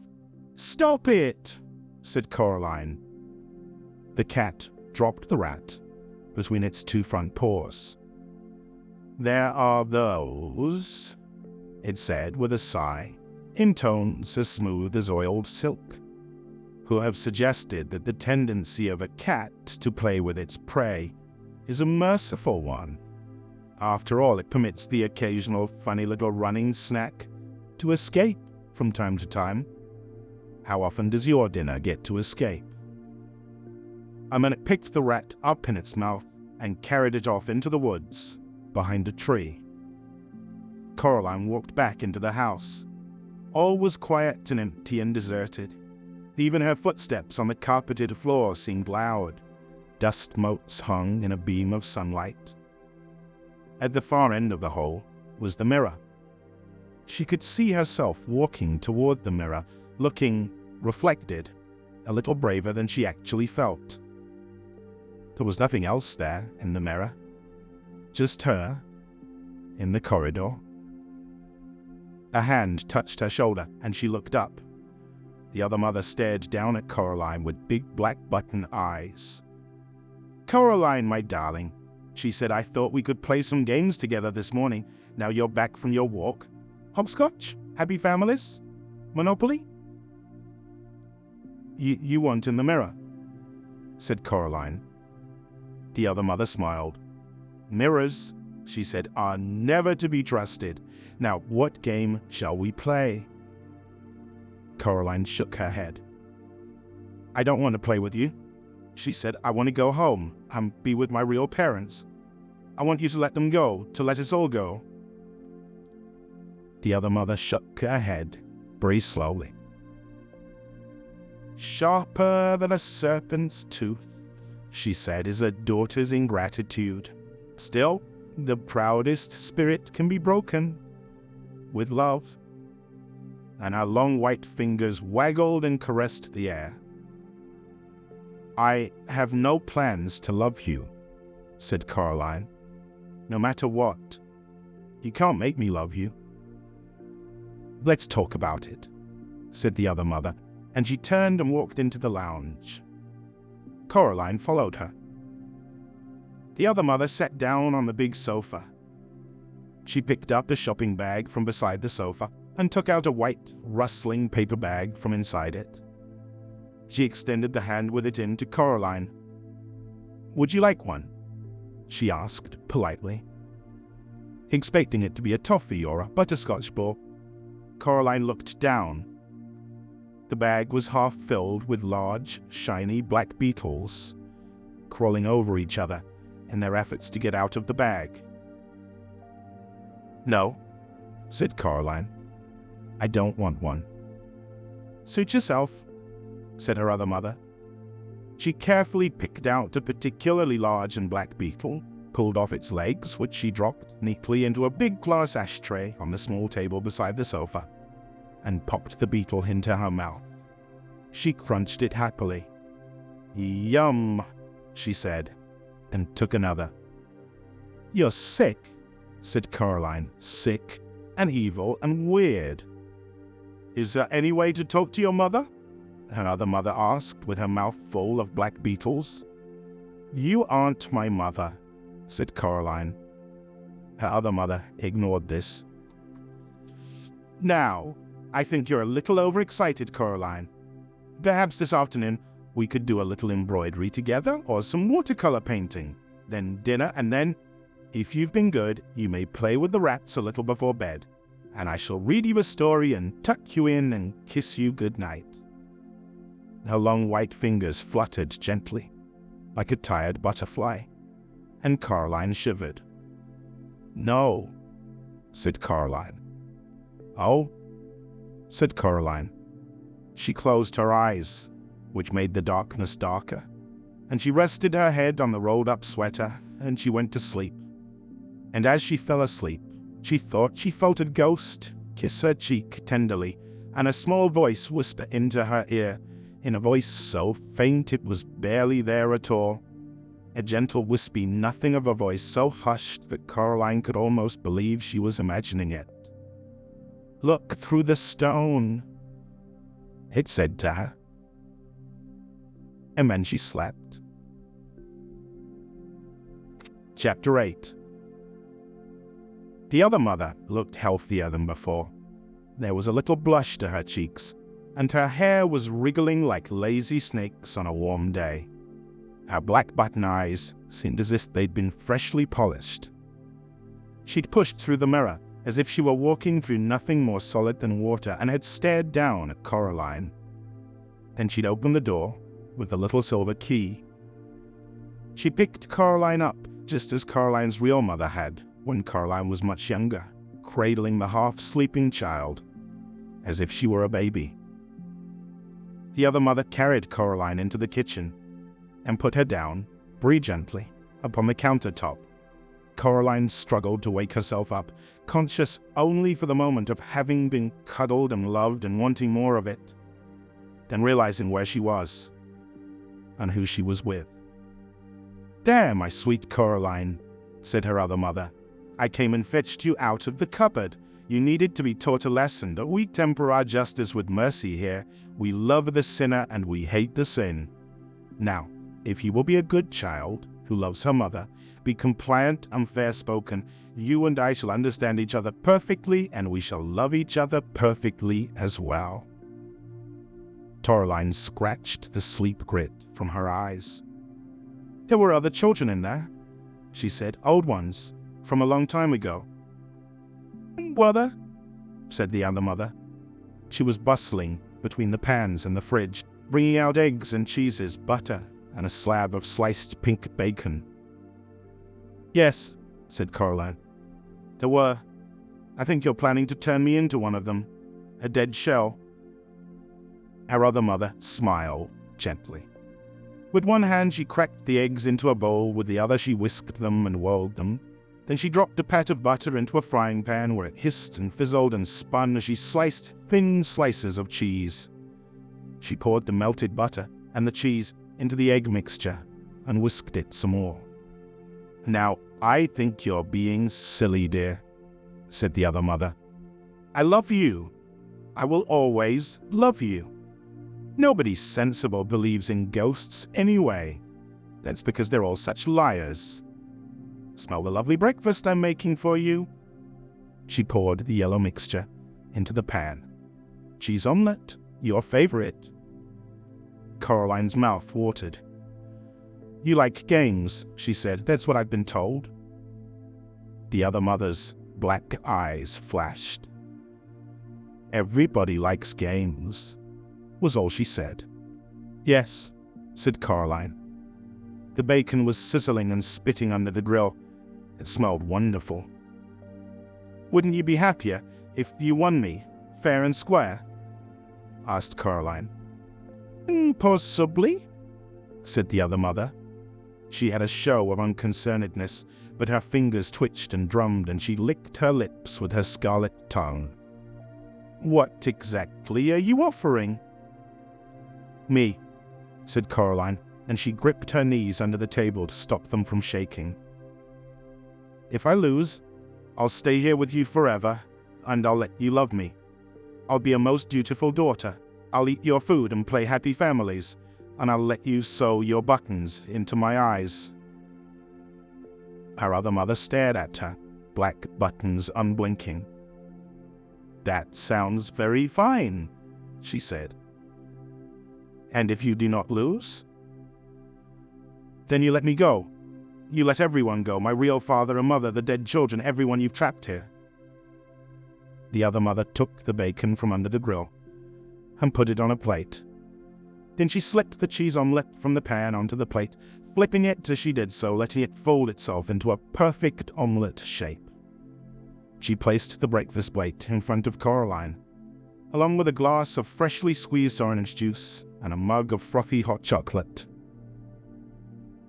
"Yes," she said, "I think I like this game. But what kind of game shall it be? A riddle game?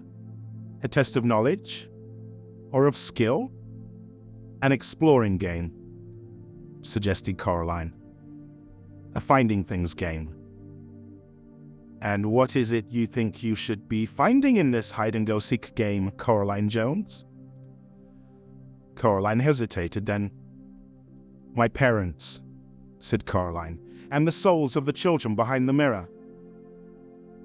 The other mother smiled at this triumphantly, and Coraline wondered if she'd made the right choice. Still, it was too late to change her mind now. "A deal," said the other mother. "Now eat up your breakfast, my sweet. Don't worry, it won't hurt you." Coraline stared at the breakfast, hating herself for giving in so easily, but she was starving. "How do I know you'll keep your word?" asked Coraline. "I swear it," said the other mother. "I swear it on my own mother's grave."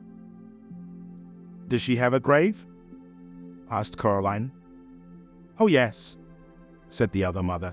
"I put her in there myself, and when I found her trying to crawl out, I put her back."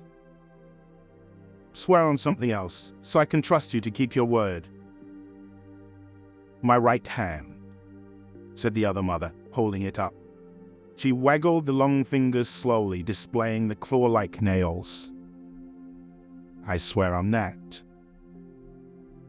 Coraline shrugged. "Okay," she said. "It's a deal." She ate the breakfast, trying not to wolf it down. She was hungrier than she had thought. As she ate, her other mother stared at her. It was hard to read expressions into those black button eyes, but Coraline thought that her other mother looked hungry too. She drank the orange juice, but even though she knew she would like it, she could not bring herself to taste the hot chocolate. "Where should I start looking?" asked Coraline. "Where you wish," said her other mother, as if she did not care at all. Coraline looked at her, and Coraline thought hard. There was no point, she decided, to exploring the garden and the grounds. They didn't exist. They weren't real. There were no abandoned tennis courts in the other mother's world, no bottomless well. All that was real was the house itself. She walked into the kitchen and looked around. She opened the oven, peered into the freezer, poked into the salad compartment of the fridge. The other mother followed her in and stood looking at Coraline with a smirk hovering at the edge of her lips. "How big are souls, anyway?" asked Coraline. The other mother sat down at the kitchen table and leaned back against the wall, saying nothing. She picked at her teeth with a long crimson varnished fingernail, and she tapped the finger gently, tap, tap, tap, against the polished black surface of her black button eyes. "Fine," said Coraline. "Don't tell me. I don't care. It doesn't matter if you help me or not. Everyone knows that a soul is the same size as a beach ball." She was hoping the other mother would say something like, "Nonsense, they're the size of ripe onions," or "suitcases," or "grandfather clocks." But the other mother simply smiled, and the tap-tap-tapping of her fingernail against her eye was as steady and relentless as the drip of water droplets from the faucet into the sink. And then Coraline realized it was simply the noise of the water, and she was alone in the room. Coraline shivered. She preferred the other mother to have a location. If she were nowhere, then she could be anywhere. And after all, it's always easier to be afraid of something you cannot see. She put her hands into her pockets, and her fingers closed around the reassuring shape of the stone with the hole in it. She pulled it out of her pocket, held it in front of her, as if she were holding a gun, and walked out into the hall. There was no sound but the tap-tap of the water dripping from the faucet into the metal sink. She glanced at the mirror at the end of the hall. For a moment it clouded over, and it seemed to her that faces swam in the glass, indistinct and shapeless, and then the faces were gone, and there was nothing in the mirror but a girl who was small for her age, holding something that glowed gently, like a green coal. Coraline looked down at her hand, surprised. It was just a stone with a hole in it, a nondescript brown pebble. And she looked back in the mirror, where it glimmered like an emerald. A trail of green fire blew from the pebble in the mirror and drifted toward Coraline's bedroom. Said Coraline. She walked into the bedroom. The toys fluttered excitedly as she walked in, as if they were pleased to see her, and a little tank rolled out of the toy box to greet her, its tread rolling over several other toys. It fell from the toy box onto the floor, tipping as it fell, and it lay on the carpet like a beetle on its back, grumbling and grinding its treads, for Coraline picked it up and turned it over. The tank fled under the bed in embarrassment. Coraline looked around the room. She looked in the cupboards and the drawers, and she picked up one end of the toy box and tipped all the toys in it out onto the carpet, where they grumbled and stretched and wiggled awkwardly free of each other. A grey marble rolled across the floor and clicked against the wall. None of the toys looked particularly soul-like, she thought. She picked up and examined a silver charm bracelet, from which hung tiny animal charms which chased each other round the perimeter of the bracelet, the fox never catching the rabbit, the bear never gaining on the fox. Coraline opened her hand and looked at the stone with the hole in it, hoping for a clue but not finding one. Most of the toys that had been in the toy box had now crawled away to hide under the bed, and the few toys that were left, a green plastic soldier, the glass marble, a vivid pink yo-yo, and such, were the kind of things you find in the bottoms of toy boxes in the real world. Forgotten objects, abandoned and unloved. She was about to leave and look elsewhere, and then she remembered a voice in the darkness, a gentle whispering voice on what it had told her to do. She picked up the stone with a hole in it and held it in front of her right eye. She closed her left eye and looked at the room through the hole in the stone. Through the stone, the world was grey and colourless, like a pencil drawing. Everything in it was grey. No, not quite everything. Something glinted on the floor, something the colour of an ember in a nursery fireplace, the colour of a scarlet and orange tulip, nodding in the May sun. Coraline reached out her left hand, scared that if she took her eye off it, it would vanish, and she fumbled for the burning thing. Her fingers closed about something smooth and cool. She snatched it up, and then lowered the stone with a hole in it from her eye and looked down. The grey glass marble from the bottom of the toy box sat, dully, in the pink palm of her hand.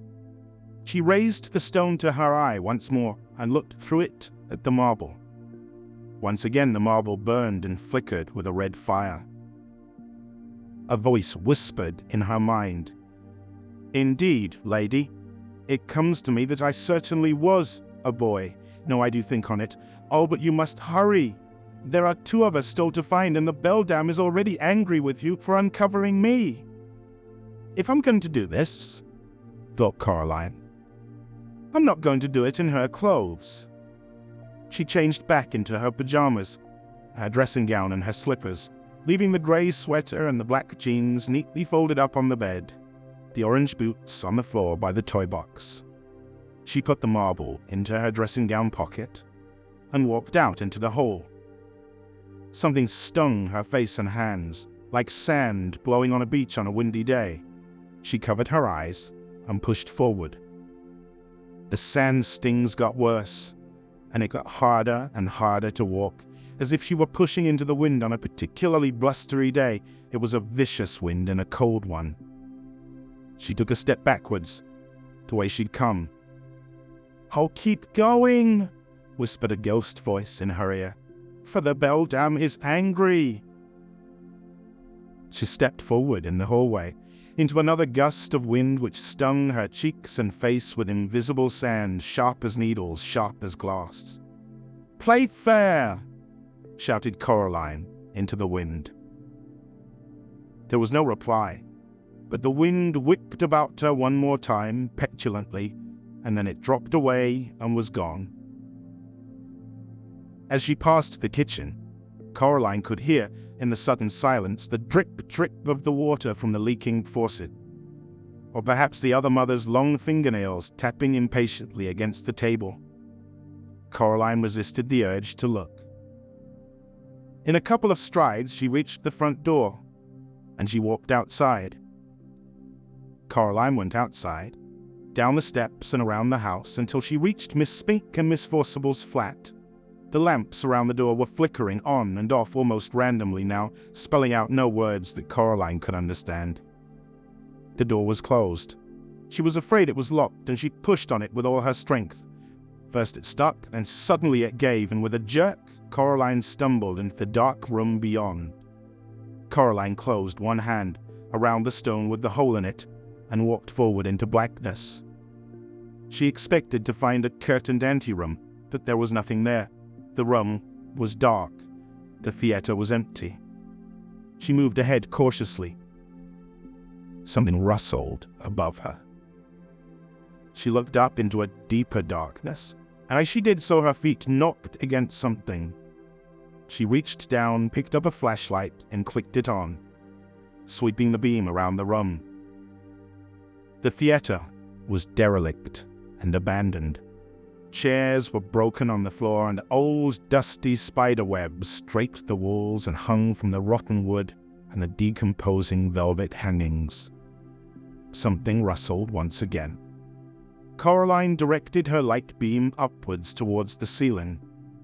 There were things up there, hairless, jellyish. She thought they might once have had faces, might even once have been dogs. But no dogs had wings, like bats, or could hang, like spiders, like bats, upside down.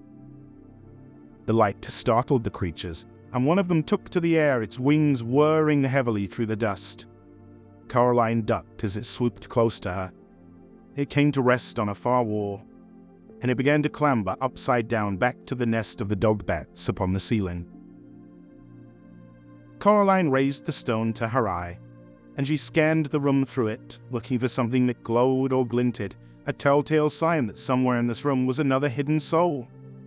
She ran the beam of the flashlight about the room as she searched, the thick dust in the air, making the light beam seem almost solid. There was something up on the back wall, behind the ruined stage. It was grayish-white, twice the size of Coraline herself, and it was stuck to the back wall like a slug. Coraline took a deep breath. "I'm not afraid," she told herself. "I'm not." She did not believe herself, but she scrambled up onto the old stage, fingers sinking into the rotting wood as she pulled herself up. As she got closer to the thing on the wall, she saw that it was some kind of a sack, like a spider's egg case. It twitched in the light beam. Inside the sack was something that looked like a person, but a person with two heads, with twice as many arms and legs as it should have. The creature in the sack seemed horribly unformed and unfinished, as if two plasticine people had been warmed and rolled together, squashed and pressed into one thing. Coraline hesitated. She did not want to approach the thing. The dog bats dropped, one by one, from the ceiling and began to circle the room, coming close to her but never touching her. Perhaps there are no souls hidden in here, she thought. Perhaps I can just leave and go somewhere else. She took a last look through the hole in the stone. The abandoned theater was a bleak grey, but there was a brown glow as rich and bright as polished cherry wood coming from inside the sack. Whatever was glowing was being held in one of the hands of the thing on the wall. Coraline walked slowly across the damp stage, trying to make as little sound as she could, afraid that if she disturbed the thing in the sack, it would open its eyes and see her, and then that there was nothing that she could think of as scary as having it look at her. Her heart pounded in her chest. She took another step forward. She'd never been so scared, but still she walked forward until she reached the sack. Then she pushed her hand into the sticky, clinging whiteness of the stuff on the wall. It crackled, softly, like a tiny fire, as she pushed, and it clung to her skin and clothes like a spiderweb clings, like white cotton candy. She pushed her hand into it, and she reached upward until she touched a cold hand, which was, she could feel, closed around another glass marble. The creature's skin felt slippery, as if it had been covered in jelly. Coraline tugged at the marble. At first nothing happened. It was held tight in the creature's grasp. Then one by one the fingers loosened their grip, and the marble slipped into her hand. She pulled her arm back through the sticky webbing, relieved that the thing's eyes had not opened.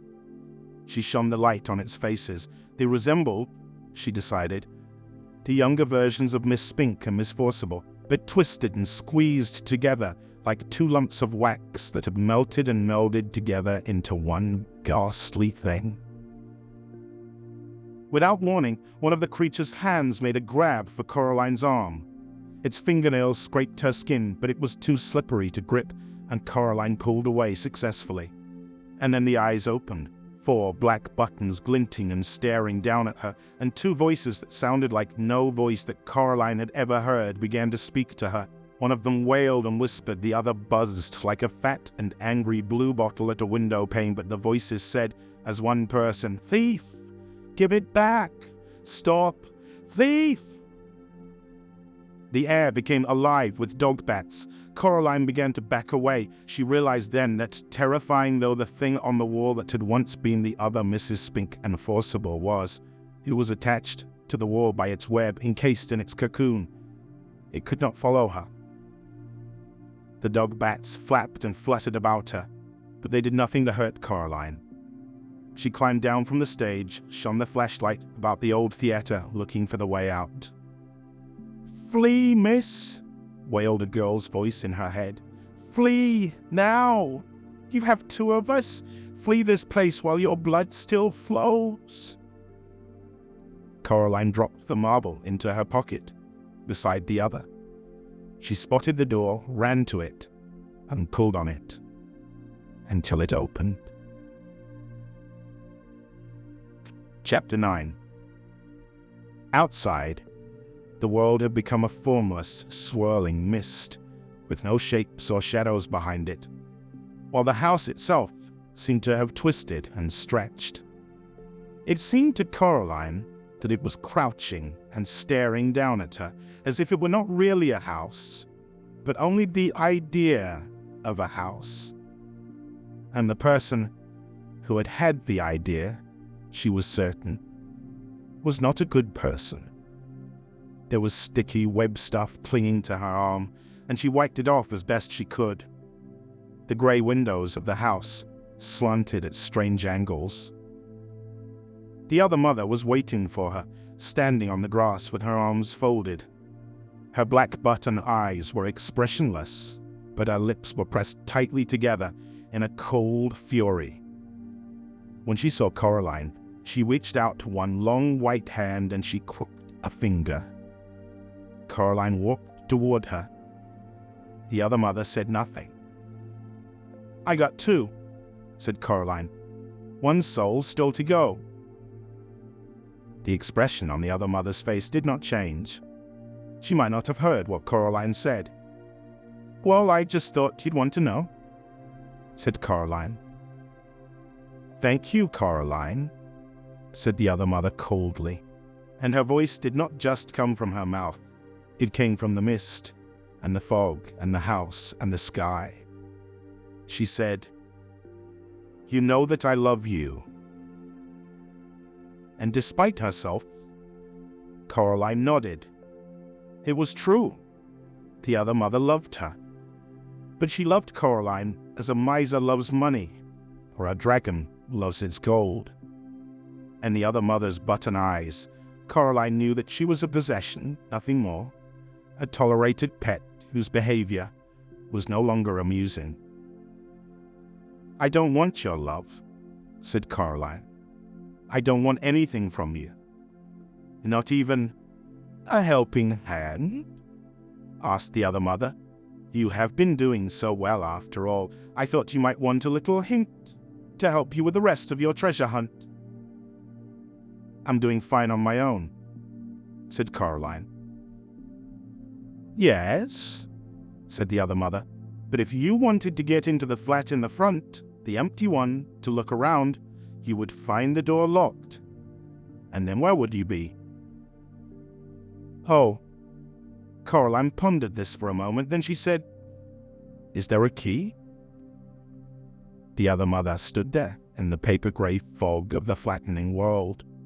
Her black hair drifted about her head as if it had a mind and a purpose all of its own. She coughed, suddenly, in the back of her throat, and then she opened her mouth. The other mother reached up her hand and removed a small brass front door key from her tongue. "Here," she said, "you'll need this to get in." She tossed the key casually towards Coraline, who caught it one-handed before she could think about whether she wanted it or not. The key was still slightly damp. A chill wind blew about them, and Coraline shivered and looked away. When she looked up, she was alone. Uncertainly, she walked around to the front of the house and stood in front of the door to the empty flat. Like all the doors, it was painted bright green. She wondered if this was some kind of trick. "She does not mean you well," whispered a ghost voice in her ear. "We do not believe that she would help you. It must be a trick." Coraline said, "Yes, you're right, I expect." Then she put the key in the lock and turned it. Silently, the door swung open, and silently Coraline walked inside. The flat had walls the color of old milk. The wooden boards of the floor were uncarpeted and dusty, with the marks and patterns of old carpets and rugs on them. There was no furniture in there, only places where furniture had once been. Nothing decorated the walls. There were discolored rectangles on the walls to show where paintings or photographs had once hung. It was so silent that Coraline imagined that she could hear the motes of dust drifting through the air. She found herself to be quite worried that something would jump out at her, so she began to whistle. She thought it might make it harder for things to jump out at her if she was whistling. First, she walked through the empty kitchen. Then she walked through an empty bathroom containing only a cast-iron bath, and in the bath a dead spider the size of a small cat. The last room she looked at had, she supposed, once been a bedroom. She could imagine that the rectangular dust shadow on the floorboards had once been a bed. Then she saw something and smiled grimly. Set into the floorboards was a large metal ring.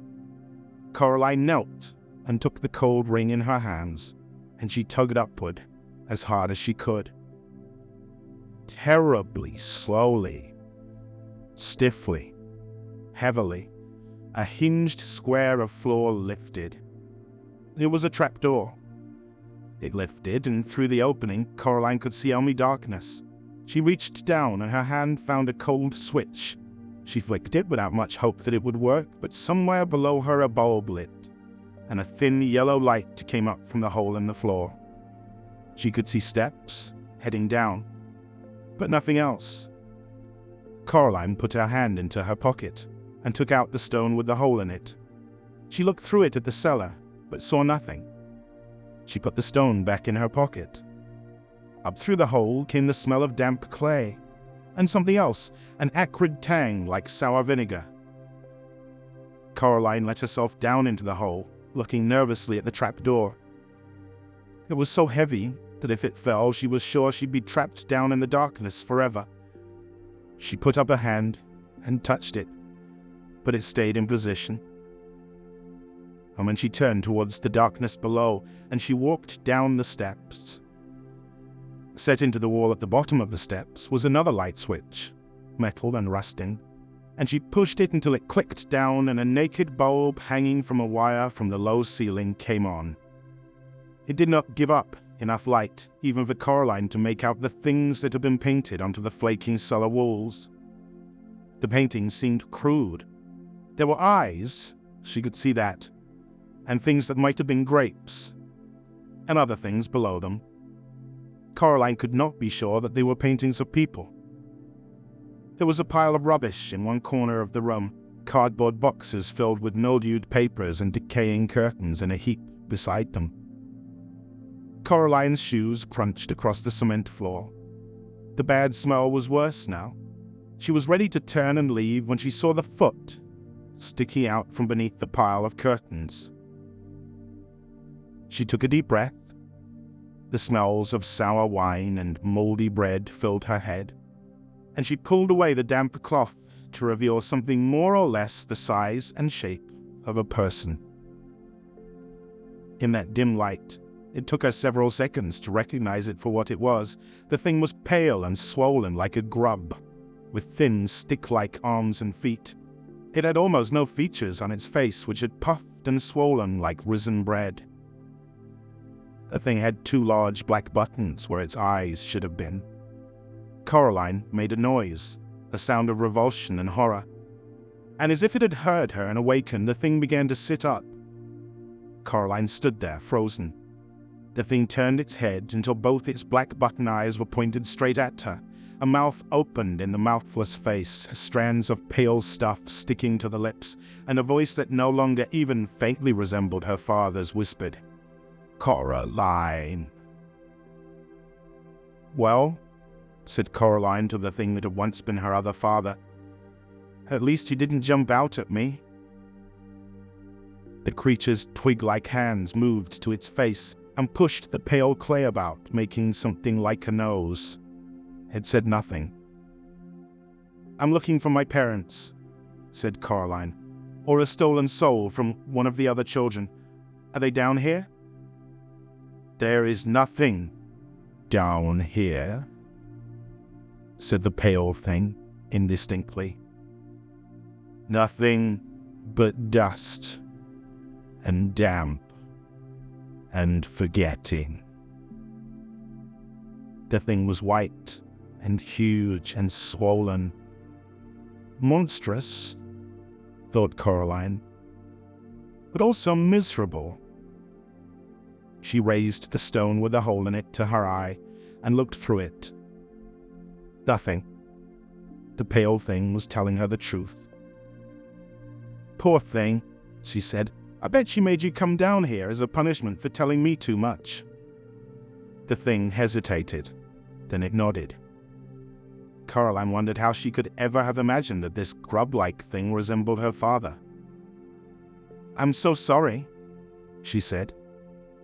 "She's not best pleased," said the thing that was once the other father. "Not best pleased at all. You've put her quite out of sorts, and when she gets out of sorts, she takes it out on everybody else. It's her way." Coraline patted its hairless head. Its skin was tacky like warm bread dough. "Poor thing," she said. "You're just a thing she made, and then threw away." The thing nodded vigorously. As it nodded, the left button eye fell off and clattered onto the concrete floor. The thing looked around vacantly with its one eye, as if it had lost her. Finally it saw her, and as if making a great effort, it opened its mouth once more and said in a wet, urgent voice, "Run, child. Leave this place. She wants me to hurt you, to keep you here forever, so that you can never finish the game, and she will win. She is pushing me so hard to hurt you. I cannot fight her." "You can," said Coraline. "Be brave." She looked around. The thing that had once been the other father was between her and the steps up and out of the cellar. She started edging along the wall, heading toward the steps. The thing twisted, bonelessly, until its one eye was again facing her. It seemed to be getting bigger now and more awake. "Alas," it said, "I cannot." And it lunged across the cellar towards her then, its toothless mouth opened wide. Coraline had a single heartbeat in which to react. She could only think of two things to do. Either she could scream and try to run away and be chased around a badly lit cellar by the huge grub thing, be chased until it caught her, or she could do something else. So she did something else. As the thing reached her, Coraline put out her hand and closed it around the thing's remaining button eye, and she tugged as hard as she knew how. For a moment, nothing happened. Then the button came away and flew from her hand, clicking against the brickwork before it fell to the cellar floor. The thing froze in place. It threw its pale head back blindly and opened its mouth horribly wide, and it roared its anger and frustration. Then, all in a rush, the thing swept toward the place that Coraline had been standing. But Coraline was not standing there any longer. She was already tiptoeing, as quietly as she could, up the steps that would take her away from the dim cellar with the crude paintings on the walls. She could not take her eyes from the floor beneath her, though, across which a pale thing flopped and writhed, hunting for her. Then, as if it was being told what to do, the creature stopped moving, and its blind head tipped to one side. "It's listening for me," thought Coraline. "I must be extra quiet." She took another step up and backward, and her foot slipped on the step, and the thing heard her. Its head tipped toward her. For a moment it swayed and seemed to be gathering its wits, and then fast as a serpent it slithered for the steps and began to flow up them toward her. Coraline turned and ran wildly up the last half-dozen steps, and she pushed herself up and onto the floor of the dusty bedroom. Without pausing, she pulled the heavy trapdoor toward her and let go of it. It crashed down with a thump, just as something large banged against it. The trapdoor shook and rattled in the floor, but it stayed where it was. Coraline took a deep breath. If there had been any furniture in that flat, even a chair, she would have pulled it onto the trapdoor, but there was nothing. She walked out of that flat as fast as she could without actually ever running, and she locked the front door behind her. She left the door key under the mat, and she walked down onto the drive. She had half expected that the other mother would be standing there, waiting for Coraline to come out, but the world was silent and empty. Coraline wanted to go home. She hugged herself and told herself that she was brave, and she almost believed herself. And then she walked around to the side of the house, in the grey mist that wasn't a mist, and she made for the stairs to go up. Chapter 10. Coraline walked up the stairs outside the building to the topmost flat where, in her world, the crazy old man upstairs lived. She'd gone up there once with her real mother when her mother was collecting for charity. They'd stood in the open doorway waiting for the crazy old man with the big mustache to find the envelope that Coraline's mother had left. And the flat had smelled of strange foods and pipe tobacco and odd, sharp, cheesy-smelling things which Coraline could not name. She had not wanted to go any further inside than that. "I'm an explorer," said Coraline out loud, but her words sounded muffled and dead on the misty air. She'd made it out of the cellar, hadn't she? And she had, but if there was one thing that Coraline was certain of, it was that this flat would be worse. She reached the top of the house. The topmost flat had once been the attic of the house, but that was long ago. She knocked on the green-painted door. It swung open, and she walked in. "We have eyes and we have nerves as we have tails, we have teeth. You'll all get what you deserve as when we rise from underneath," whispered a dozen or more tiny voices in that dark flat, with the roof so low where it met the walls that Coraline could almost reach up and touch it. Red eyes stared at her. Little pink feet scurried away as she came close. Darker shadows slipped through the shadows at the edges of things. It smelled much worse in here than in the real crazy old man upstairs flat. That smelled of food. Unpleasant food to Coraline's mind, but she knew that was a matter of taste. She did not like spices, herbs, or exotic things. This place smelled as if all the exotic foods in the world had been left out to go rotten. "Little girl," said a rustling voice in a far room. "Yes," said Coraline. "I'm not frightened," she told herself. And as she thought it, she knew that it was true. There was nothing here that frightened her. These things, even the thing in the cellar, were illusions, things made by the other mother, and a ghastly parody of the real people and real things on the other end of the corridor. She could not truly make anything, decided Coraline. She could only twist and copy and distort things that already existed.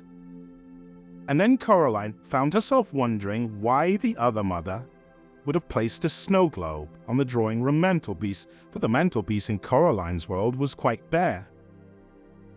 As soon as she'd asked herself the question, she realized that there was actually an answer. Then the voice came again, and her train of thought was interrupted. "Come here, little girl. I know what you want, little girl." It was a rustling voice, scratchy and dry. It made Coraline think of some kind of enormous dead insect, which was silly, she knew. How could a dead thing, especially a dead insect, have a voice? She walked through several rooms with low, slanting ceilings until she came to the last room. It was a bedroom, and the other crazy old man upstairs sat at the far end of the room, in the near darkness, bundled up in his coat and hat. As Coraline entered, he began to talk. "Nothing's changed, little girl," he said, his voice sounding like the noise dry leaves make as they rustle across a pavement. "And what if you do everything you swore you would? What then? Nothing's changed. You'll go home. You'll be bored. You'll be ignored. No one will listen to you, not really listen to you. You're too clever and too quiet for them to understand. They don't even get your name right." "Stay here with us," said the voice from the figure at the end of the room. "We will listen to you and play with you and laugh with you. Your other mother will build whole worlds for you to explore and tear them down every night when you are done. Every day will be better and brighter than the one that went before. Remember the toy box? How much better would a world be built just like that? And all for you. And will there be grey, wet days where I just don't know what to do, and there's nothing to read or to watch and nowhere to go and the day drags on forever?" asked Coraline. From the shadows, the man said, "Never." "And will there be awful meals with food made from recipes with garlic and tarragon and broad beans in?" asked Coraline. "Every meal will be a thing of joy," whispered the voice from under the old man's hat. "Nothing will pass your lips that does not entirely delight you." "And could I have day-glow green gloves to wear, and yellow Wellington boots in the shape of frogs?" asked Coraline. "Frogs, ducks, rhinos, octopuses, whatever you desire. The world will be built new for you every morning. If you stay here, you can have whatever you want." Coraline sighed. "You really don't understand, do you?" she said. "I don't want whatever I want. Nobody does. Not really. What kind of fun would it be if I just got everything I ever wanted, just like that, and it didn't mean anything? What then?" "I don't understand," said the whispery voice. "Of course you don't understand," she said, raising the stone with the hole in it to her eye. "You're just a bad copy she made of the crazy old man upstairs." There was a glow coming from the raincoat of the man at about chest height. Through the hole in the stone, the glow twinkled and shone blue-white as any star. She wished she had a stick or something to poke him with. She had no wish to get any closer to the shadowy man at the end of the room. "Not even that anymore," said the dead, whispery voice. Coraline took a step closer to the man, and he fell apart. Black rats leapt from the sleeves and from under the coat and hat, a score or more of them, red eyes shining in the dark. They chittered, and they fled. The coat fluttered and fell heavily to the floor. The hat rolled into one corner of the room. Coraline reached out one hand and pulled the coat open. It was empty, although it was greasy to the touch. There was no sign of the final glass marble in it. She scanned the room, squinting through the hole in the stone, and caught sight of something that twinkled and burned like a star at floor level by the doorway. It was being carried in the forepaws of the largest black rat. As she looked, it slipped away. The other rats watched her from the corners of the rooms as she ran after it. Now, rats can run faster than people, especially over short distances. But a large black rat holding a marble in its two front paws is no match for a determined girl, even if she is small for her age, moving at a run. Smaller black rats ran back and forwards across her path, trying to distract her, but she ignored them all, keeping her eyes fixed on the one with the marble who was heading straight out of the flat toward the front door. They reached the steps on the outside of the building. Coraline had time to observe that the house itself was continuing to change, becoming less distinct and flattening out, even as she raced down the stairs. It reminded her of a photograph of the house now, not the thing itself. Then she was simply racing pell-mell down the steps in pursuit of the rat, with no room in her mind for anything else, certain she was gaining on it. She was running fast, too fast, she discovered, as she came to the bottom of one flight of stairs, and her foot skidded and twisted and she went crashing onto the concrete landing. Her left knee was scraped and skinned, and the palm of one hand she'd thrown out to stop herself was a mess of scraped skin and grit. It hurt a little, and it would, she knew, soon hurt much more.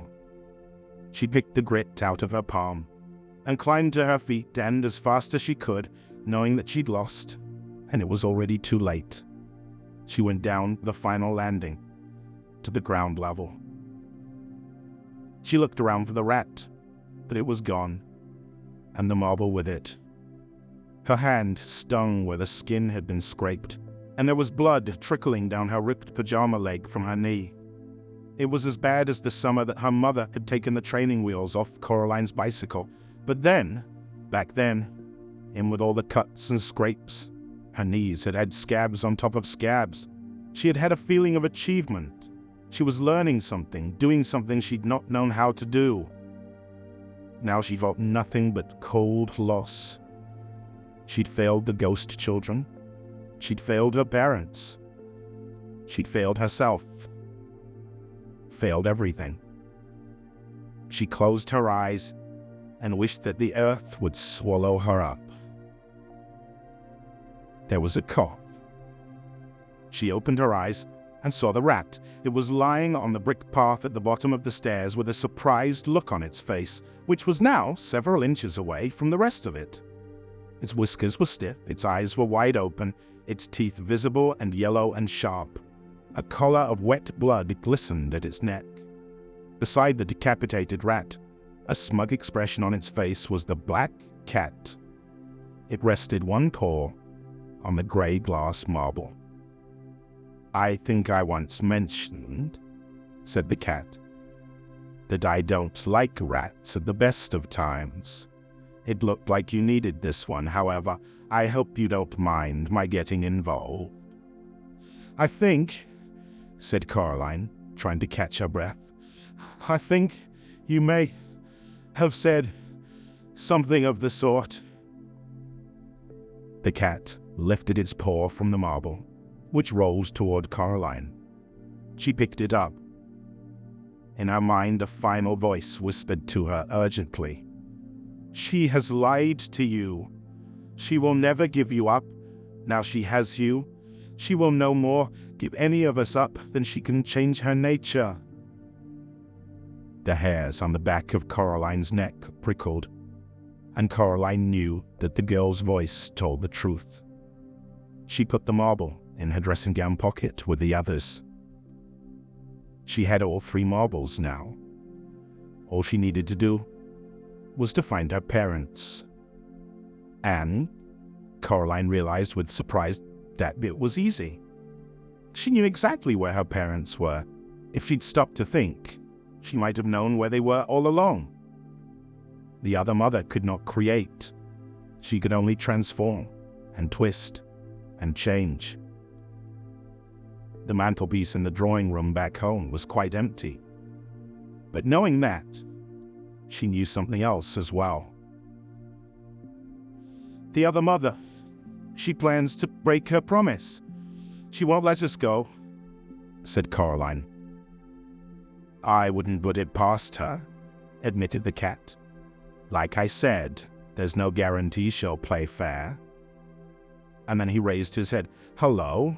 Did you see that? What? Look behind you, said the cat. The house had flattened out even more. It no longer looked like a photograph, more like a drawing, a crude charcoal scribble of a house drawn on grey paper. Whatever's happening, said Coraline, thank you for helping with the rat. I suppose I'm almost there, aren't I? So, you go off into the mist or wherever you go and I hope I get to see you at home, if she lets me go home. The cat's fur was on end, and its tail was bristling like a chimney sweep's brush. What's wrong? Asked Coraline. They've gone, said the cat. They aren't there anymore. The ways in and out of this place. They just went flat. Is that bad? The cat lowered its tail, swishing it from side to side angrily. It made a low growling noise in the back of its throat. It walked in a circle until it was facing away from Coraline, and then it began to walk backwards, stiffly, one step at a time until it was pushing up against Coraline's leg. She put down a hand to stroke it and could feel how hard its heart was beating. It was trembling, like a dead leaf in a storm. You'll be fine, said Coraline. Everything's going to be fine. I'll take you home. The cat said nothing. Come on, cat, said Coraline. She took a step back toward the steps, but the cat stayed where it was, looking miserable and, oddly, much smaller. If the only way out is past her, said Coraline, then that's the way we're going to go. She went back to the cat, bent down and picked it up. The cat did not resist. It simply trembled. She supported its bottom with one hand, rested its front legs on her shoulders. The cat was heavy, but not too heavy to carry. It licked at the palm of her hand, where the blood from the scrape was welling up. Coraline walked up the stairs, one step at a time, heading back to her own flat. She was aware of the marbles clicking in her pocket, aware of the stone with a hole in it, aware of the cat pressing itself against her. She got to her front door, now just a small child scrawl of a door, and she pushed her hand against it, half expecting that her hand would rip through it, revealing nothing behind it but blackness and a scattering of stars. But the door swung open, and Coraline went through. Chapter 11. Once inside, in her flat, or rather, in the flat that was not hers, Coraline was pleased to see that it had not transformed into the empty drawing that the rest of the house seemed to have become. It had depth and shadows, and someone who stood in the shadows waiting for Coraline to return. "So you're back," said the other mother. She did not sound pleased. "And you brought vermin with you?" "No," said Coraline. "I brought a friend." She could feel the cat stiffening under her hands, as if it were anxious to be away. Coraline wanted to hold onto it like a teddy bear, for reassurance. But she knew that cats hate to be squeezed, and she suspected that frightened cats were liable to bite and scratch if provoked in any way, even if they were on your side. "You know I love you," said the other mother flatly. "You have a very funny way of showing it," said Coraline. She walked down the hallway and turned into the drawing room, steady step by steady step, pretending that she could not feel the other mother's blank black eyes on her back. Her grandmother's formal furniture was still there, and the paintings on the wall of the strange fruit. But now the fruit in the painting had been eaten, and all that remained in the bowl was the browning core of an apple, several plum and peach stones, and the stem of what had formerly been a bunch of grapes. The lion-pawed wooden table raked the carpet with its clawed wooden feet as if it were impatient for something.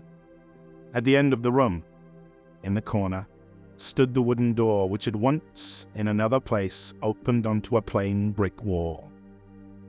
Coraline tried not to stare at it. The window showed nothing but mist. This was it, Coraline knew. The moment of truth. The unraveling time. The other mother had followed her in. Now she stood in the center of the room, between Coraline and the mantelpiece, and looked down at Coraline with black button eyes. It was funny, Coraline thought. The other mother did not look anything at all like her own mother. She wondered how she had ever been deceived into seeing a resemblance. The other mother was huge. Her head almost brushed the ceiling of the room, and very pale, the color of a spider's belly. Her hair writhed and twined about her head, and her teeth were sharp as knives. "Well," said the other mother sharply. "Where are they?" Coraline leaned against an armchair, adjusted the cat with her left hand, put her right hand into her pocket, and pulled out the 3 glass marbles. They were a frosted grey, and they clinked together in the palm of her hand. The other mother reached her white fingers for them, but Coraline slipped them back into her pocket.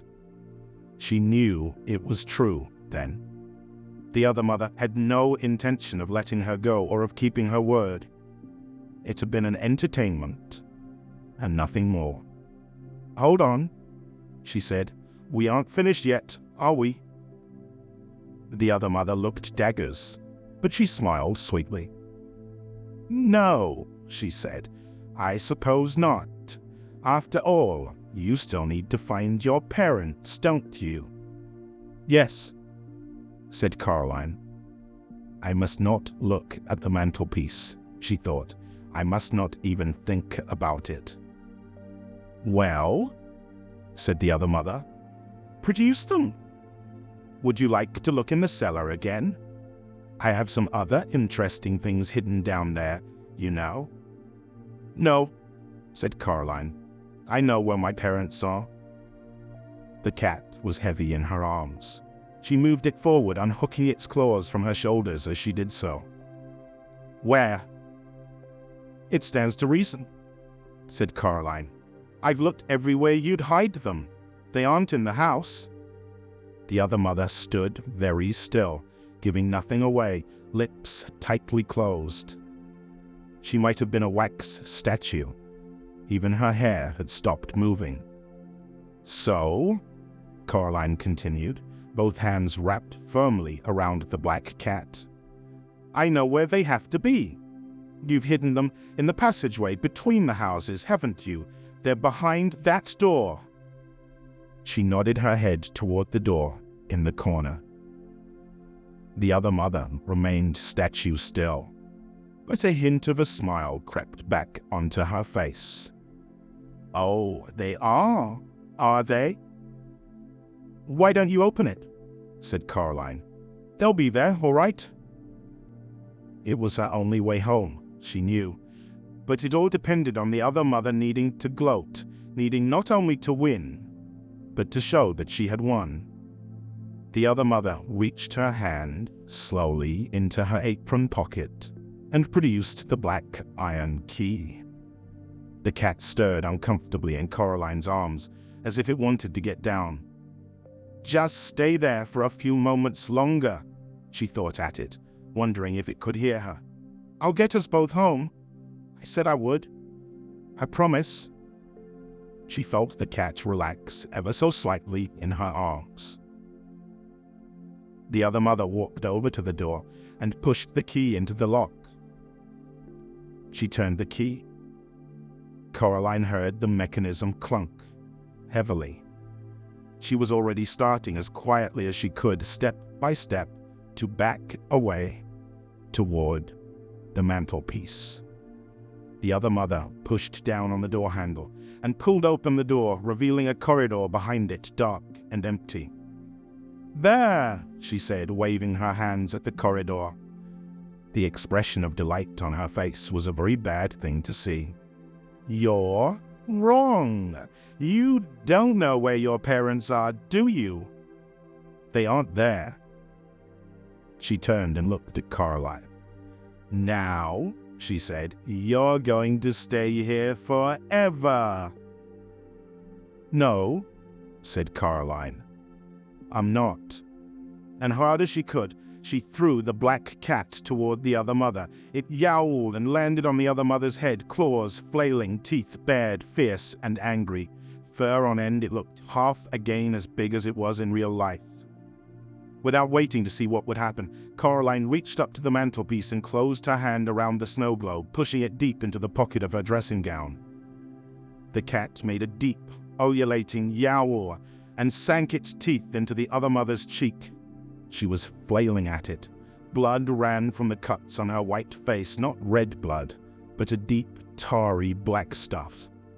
Coraline ran for the door. She pulled the key out of the lock. "Leave her, come on," she shouted to the cat. It hissed and swiped its scalpel-sharp claws at the other mother's face in one wild rake, which left black ooze trickling from several gashes on the other mother's nose. Then it sprang down toward Coraline. "Quickly," she said. The cat ran toward her, and they both stepped into the dark corridor. It was colder in the corridor, like stepping down into a cellar on a warm day. The cat hesitated for a moment, then, seeing the other mother was coming toward them, it ran to Coraline and stopped by her legs. Coraline began to pull the door closed. It was heavier than she imagined a door could be, and pulling it closed was like trying to close a door against a high wind, and then she felt something from the other side starting to pour against her. "Shut!" she thought.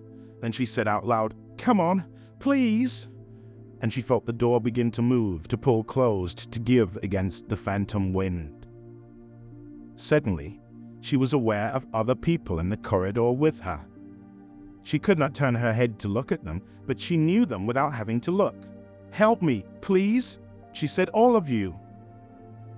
The other people in the corridor, 3 children, 2 adults, were somehow too insubstantial to touch the door, but their hands closed about hers as she pulled on the big iron door handle, and suddenly she felt strong.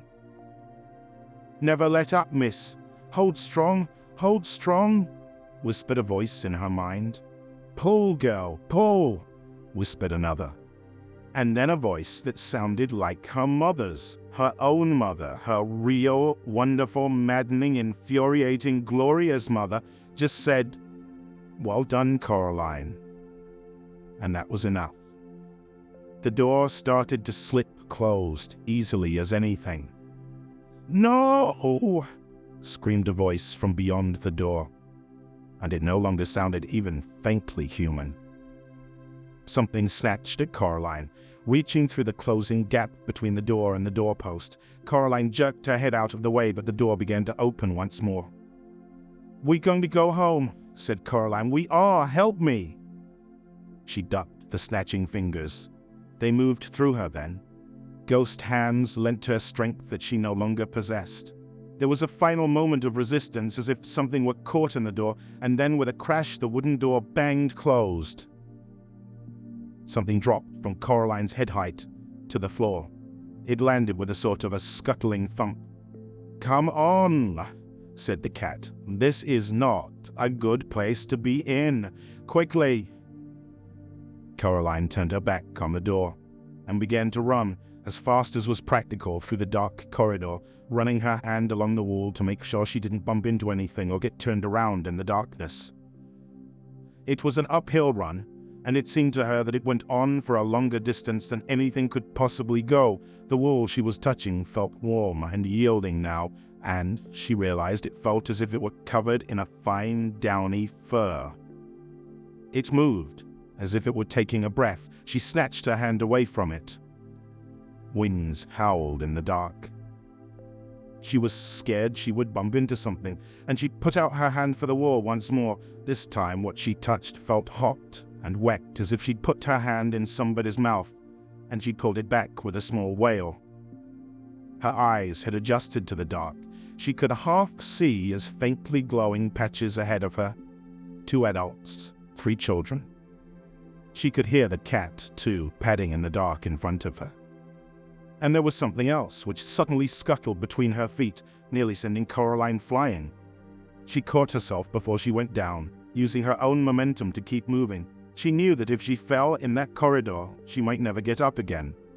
Whatever that corridor was older by far than the other mother.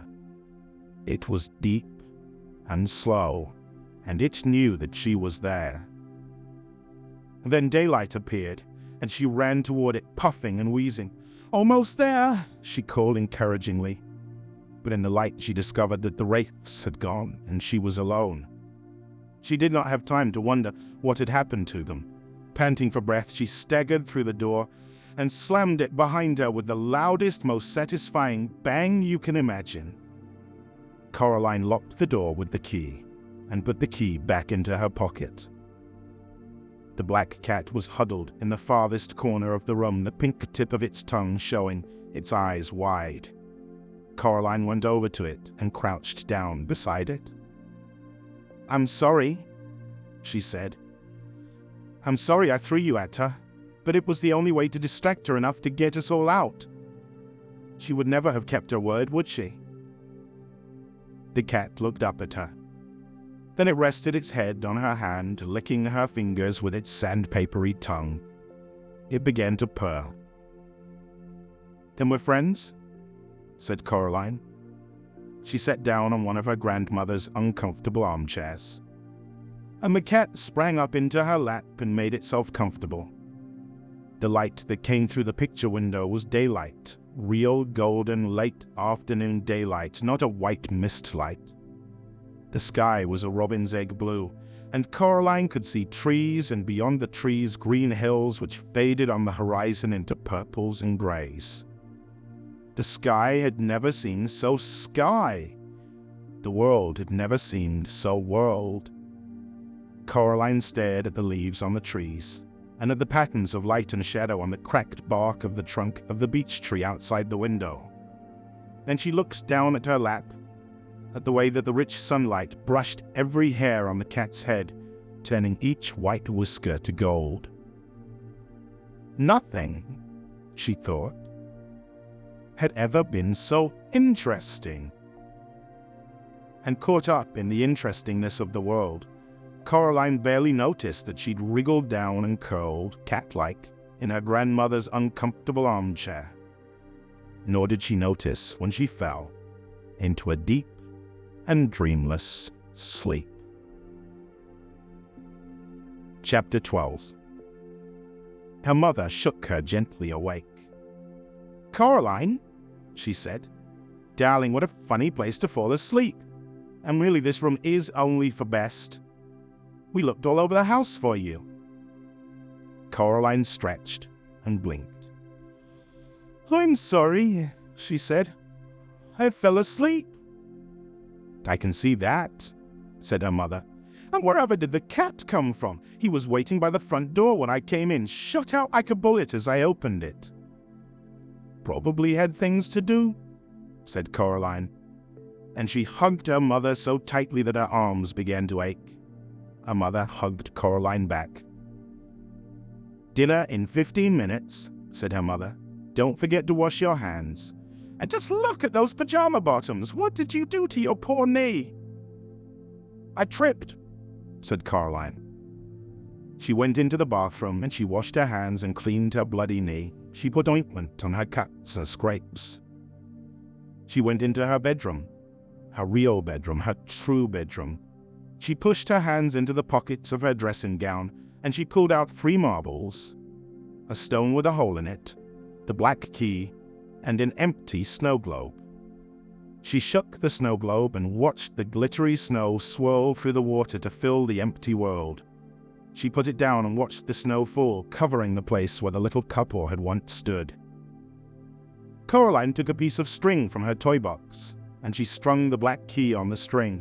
Then she knotted the string and hung it around her neck. "There," she said. She put on some clothes and hid the key under her t-shirt.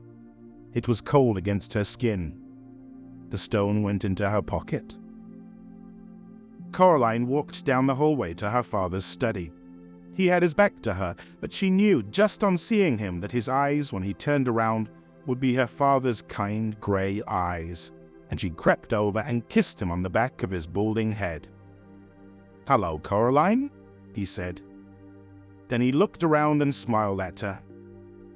"What was that for?" "Nothing," said Coraline. "I just miss you sometimes.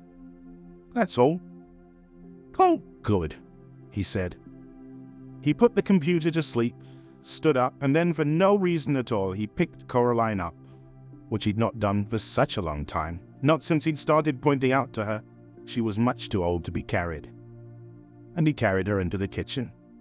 Dinner that night was pizza, and even though it was homemade by her father, so the crust was alternately thick and doughy and raw, or too thin and burnt, and even though he had put slices of green pepper on it, along with little meatballs and of all things pineapple chunks, Coraline ate the entire slice she had been given. Well, she ate everything except for the pineapple chunks. And soon enough, it was bedtime. Coraline kept the key around her neck, but she put the grey marbles beneath her pillow, and in bed that night Coraline dreamed a dream. She was at a picnic under an old oak tree in a green meadow. The sun was high in the sky, and while there were distant fluffy white clouds on the horizon, the sky above her head was a deep, untroubled blue. There was a white linen cloth laid on the grass with bowls piled high with food. She could see salads and sandwiches, nuts and fruits, jugs of lemonade and water, and thick chocolate milk. Coraline sat on one side of the tablecloth while 3 other children took a side each. They were dressed in the oddest clothes.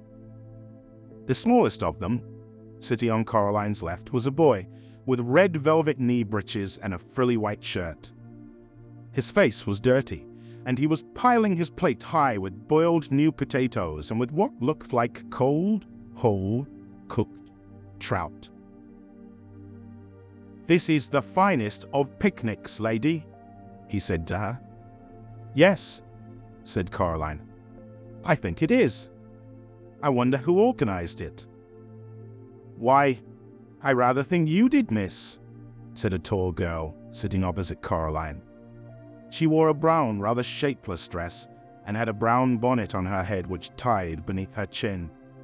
"And we are more grateful for it and for all than ever words can say." She was eating slices of bread and jam, deftly cutting the bread from a large golden brown loaf with a huge knife, then spooning on the purple jam with a wooden spoon. She had jam all around her mouth. "Aye, this is the finest food I have eaten in centuries," said the girl on Coraline's right. She was a very pale child, dressed in what seemed to be spider's webs with a circle of glittering silver set in her blonde hair. Coraline could have sworn that the girl had two wings, like dusty silver butterfly wings, not bird wings, coming out of her back. The girl's plate was piled high with pretty flowers. She smiled at Coraline as if it had been a very long time since she had smiled, and she'd almost, but not quite, forgotten how. Coraline found herself liking this girl immensely. And then, in the way of dreams, the picnic was done, and they were playing in the meadow, running and shouting and tossing a glittering ball from one to another. Coraline knew it was a dream then, because none of them ever got tired, or winded, or out of breath. She wasn't even sweating. They just laughed and ran in a game that was partly tag, partly piggy in the middle, and partly just a magnificent romp.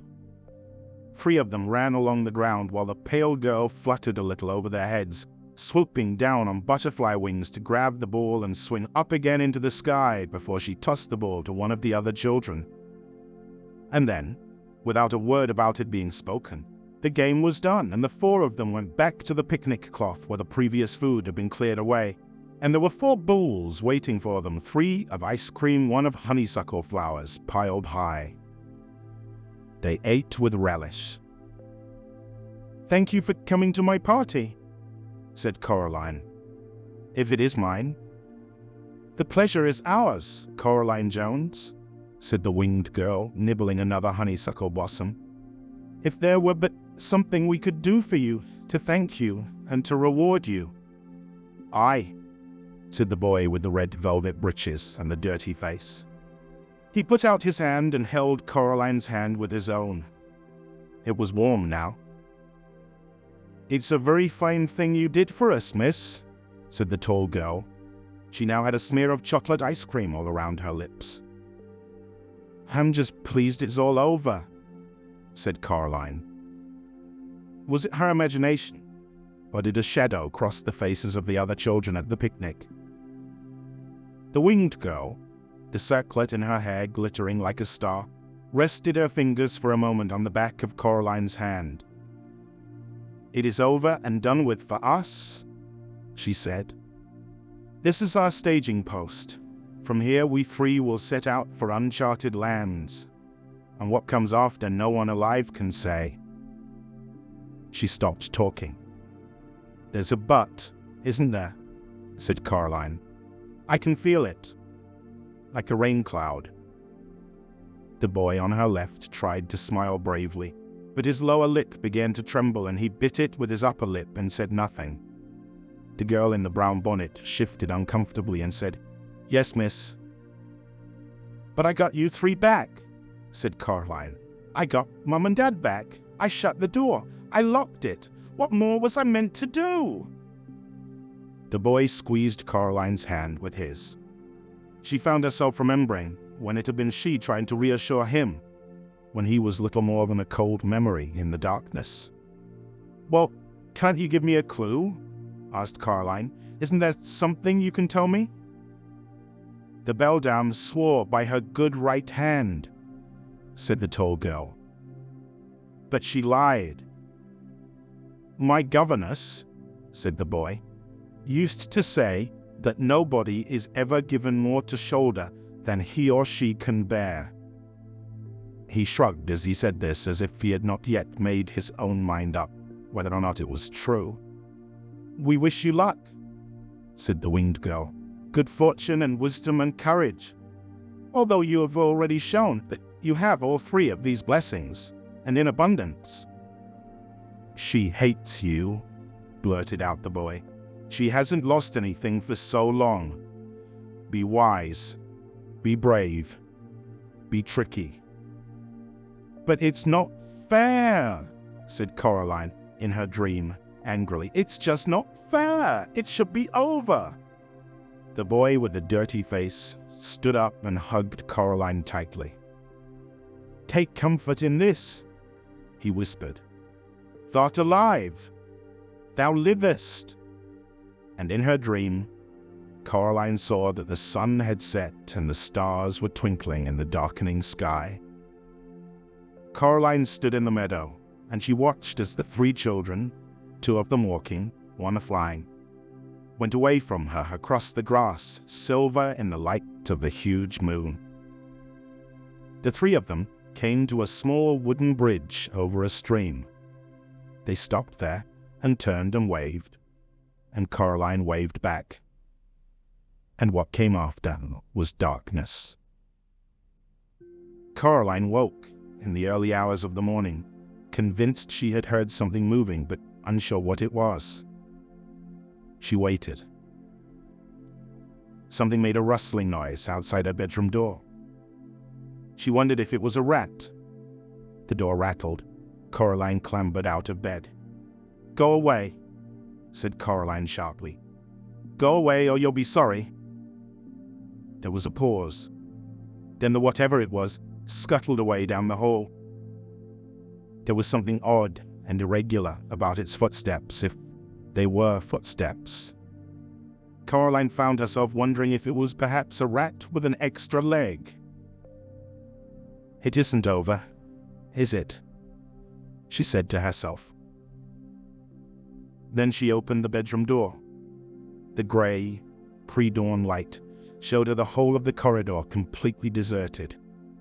She went toward the front door, sparing a hasty glance back at the wardrobe door mirror hanging on the wall at the other end of the hallway, seeing nothing but her own pale face staring back at her, looking sleepy and serious. Gentle, reassuring snores came from her parents' room, but the door was closed. All the doors off the corridor were closed. Whatever the scuttling thing was, it had to be here somewhere. Coraline opened the front door and looked at the grey sky. She wondered how long it would be until the sun came up, wondered whether her dream had been a true thing, while knowing, in her heart, that it had been. Something she had taken to be part of the shadows under the hall couch detached itself from beneath the couch and made a mad, scrabbling rush on its long white legs, heading for the front door. Coraline's mouth dropped open in horror, and she stepped out of the way as the thing clicked and scuttled past her and out of the house, running crab-like on its too many tapping, clicking, scurrying feet. She knew what it was, and she knew what it was after. She had seen it too many times in the last few days, reaching and clutching and snatching and popping black beetles obediently into the other mother's mouth. 5-footed, crimson-nailed, the color of bone. It was the other mother's right hand. It wanted the black key. Chapter 13. Coraline's parents never seemed to remember anything about their time in the snow globe. At least they never said anything about it, and Coraline never mentioned it to them. Sometimes she wondered whether they had ever noticed that they'd lost 2 days in the real world, and came to the eventual conclusion that they had not. Then again, there are some people who keep track of every day and every hour, and there are people who don't, and Coraline's parents were solidly in the second camp. Coraline had placed the marbles beneath her pillow before she went to sleep that first night home in her own room once more. She went back to bed after she saw the other mother's hand, although there was not much time left for sleeping, and she rested her head back on that pillow. Something scrunched gently as she did. She sat up and lifted the pillow. The fragments of the glass marbles that she saw looked like the remains of eggshells one finds beneath trees in springtime, like empty, broken robin's eggs, or even more delicate, wren's eggs, perhaps. Whatever had been inside the glass spheres had gone. Coraline thought of the 3 children waving goodbye to her in the moonlight, waving before they crossed that silver stream. She gathered up the eggshell-thin fragments with care and placed them in a small blue box which had once held a bracelet that her grandmother had given her when she was a little girl. The bracelet was long lost, but the box remained. Miss Spink and Miss Forcible came back from visiting Miss Spink's niece, and Coraline went down to their flat for tea. It was a Monday. On Wednesday, Coraline would go back to school. A whole new school year would begin. Miss Forcible insisted on reading Coraline's tea leaves. "Well, looks like everything's mostly shipshape and Bristol fashion, lovey," said Miss Forcible. "Sorry?" said Coraline. "Everything is coming up roses," said Miss Forcible. "Well, almost everything. I'm not sure what that is." She pointed to a clump of tea leaves sticking to the side of the cup. Miss Spink tutted and reached for the cup. "Honestly, Miriam, give it over here, let me see." She blinked through her thick spectacles. "Oh dear. No, I have no idea what that signifies. It looks almost like a hand." Coraline looked. The clump of leaves did look a little like a hand, reaching for something. Hamish, the Scotty dog, was hiding under Miss Forcible's chair and he wouldn't come out. "I think he was in some sort of fight," said Miss Spink. "He has a deep gash in his side, poor dear. We'll take him to the vet later this afternoon. I wish I knew what could have done it." Something, Coraline knew, would have to be done. That final week of the holidays, the weather was magnificent, as if the summer itself were trying to make up for the miserable weather they'd been having by giving them some bright and glorious days before it ended. The crazy old man upstairs called down to Coraline when he saw her coming out of Miss Spink and Miss Forcible's flat. "Hey! Hi! You! Caroline!" he shouted over the railing. "It's Coraline," she said. "How are the mice?" "Something has frightened them," said the old man, scratching his moustache. "I think maybe there is a weasel in the house. Something is about. I heard it in the night. In my country, we would have put down a trap for it, maybe put down a little meat or hamburger, and when the creature comes to feast, then, bam, it would be caught, and never bother us more. The mice are so scared they will not even pick up their little musical instruments." "I don't think it wants meat," said Coraline. She put her hand up and touched the black key that hung about her neck. And she went inside.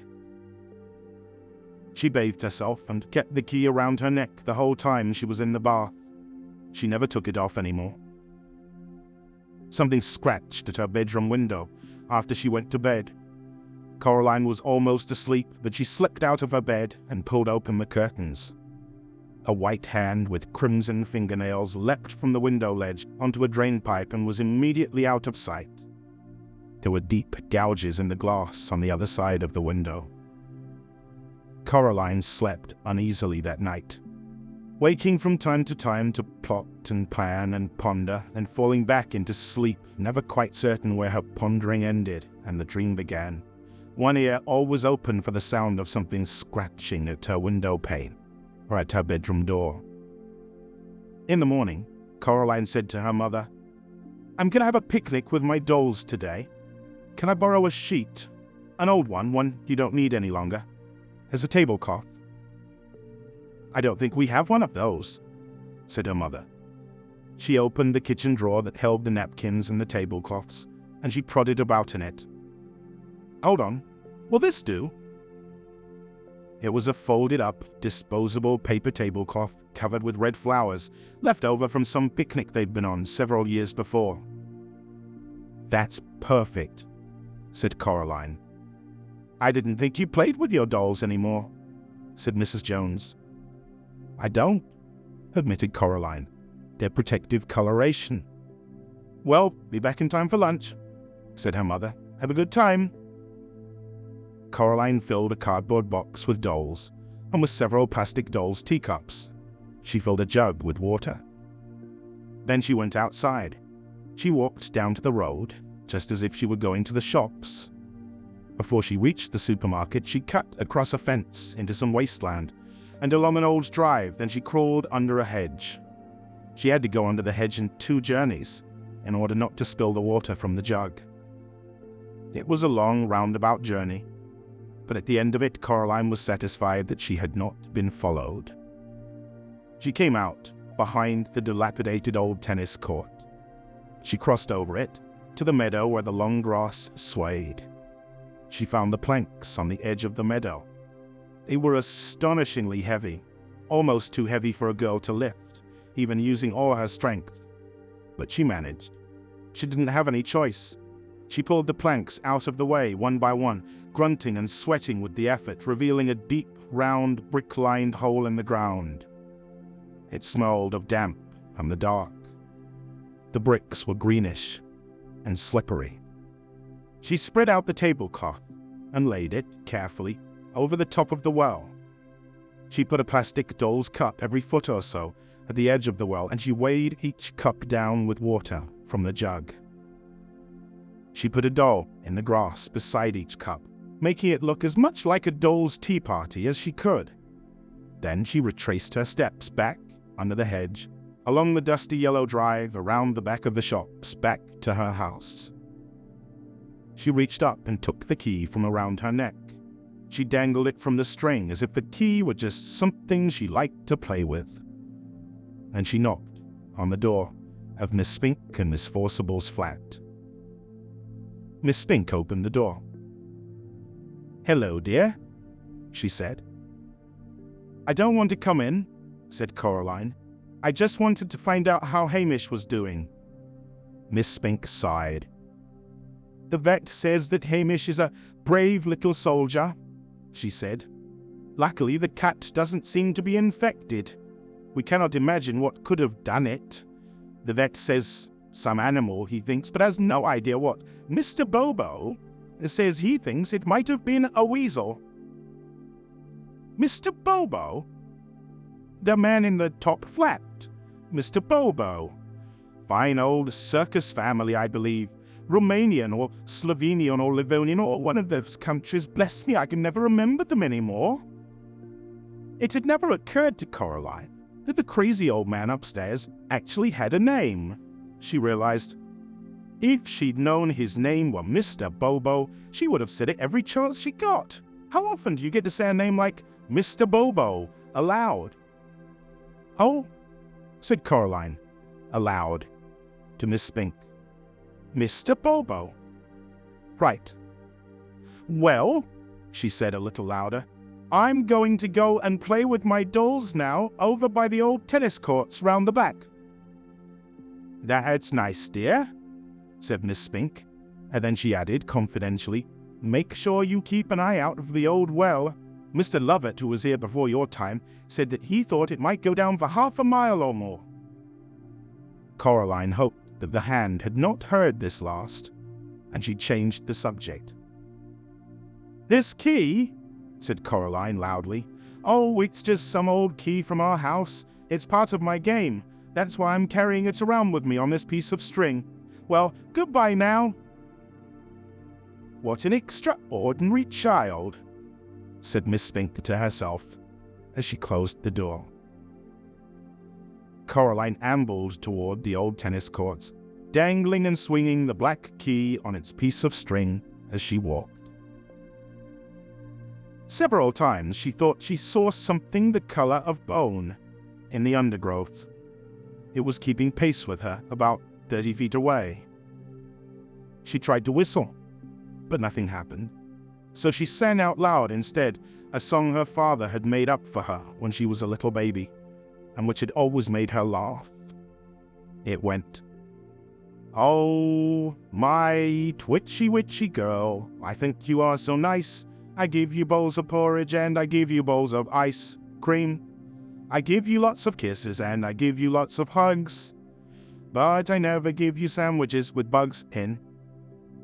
That was what she sang as she sauntered through the woods, and her voice hardly trembled at all. The dolls' tea party was where she had left it. She was relieved that it was not a windy day, for everything was still in its place. Every water-filled plastic cup weighed down the paper tablecloth as it was meant to. She breathed a sigh of relief. Now was the hardest part. "Hello, dolls," she said brightly. "It's tea time." She walked close to the paper tablecloth. "I brought the lucky key," she told the dolls, "to make sure we have a good picnic." And then, as carefully as she could, she leaned over and gently placed the key on the tablecloth. She was still holding onto the string. She held her breath, hoping that the cups of water at the edges of the well would weigh the cloth down, letting it take the weight of the key without collapsing into the well. The key sat in the middle of the paper picnic cloth. Coraline let go of the string and took a step back. Now it was all up to the hand. She turned to her dolls. "Who would like a piece of cherry cake?" she asked. "Jemima? Pinky? Primrose?" And she served each doll a slice of invisible cake on an invisible plate, chattering happily as she did so. From the corner of her eye, she saw something bone-white scamper from one tree trunk to another, closer and closer. She forced herself not to look at it. "Jemima," said Coraline, "what a bad girl you are. You've dropped your cake. Now I'll have to go over and get you a whole new slice." And she walked around the tea party until she was on the other side of it, to the hand. She pretended to clean up spilled cake and to get Jemima another piece. And then, in a skittering, chittering rush, it came. The hand, running high on its fingers, scrabbled through the tall grass and up onto a tree stump.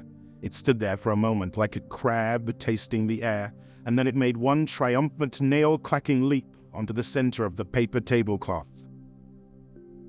Time slowed for Coraline. The white fingers closed around the black key. And then the weight and the momentum of the hand sent the plastic doll's cups flying, and the paper tablecloth and the key and the other mother's right hand went tumbling down into the darkness of the well. Coraline counted slowly under her breath. She got up to 40 before she heard a muffled splash coming from a long way below. Someone had once told her that if you look up at the sky from the bottom of a mine shaft, even in the brightest daylight, you see a night sky and stars. Coraline wondered if the hand could see stars from where it was. She hauled the heavy planks back onto the well, covering it as carefully as she could. She didn't want anything to fall in. She didn't want anything ever to get out. And she put her dolls and the cups back in the cardboard box she'd carried them out in. Something caught her eye while she was doing this, and she straightened up in time to see the black cat stalking toward her, its tail held high and curling at the tip like a question mark. It was the first time she had seen the cat in just over a week, since they had returned together from the other mother's place. The cat walked over to her and jumped up onto the planks that covered the well. Then, slowly, it winked one eye at her. It sprang down into the long grass in front of her and rolled over onto its back, wiggling about ecstatically. Coraline scratched and tickled the soft fur on its belly, and the cat purred contentedly.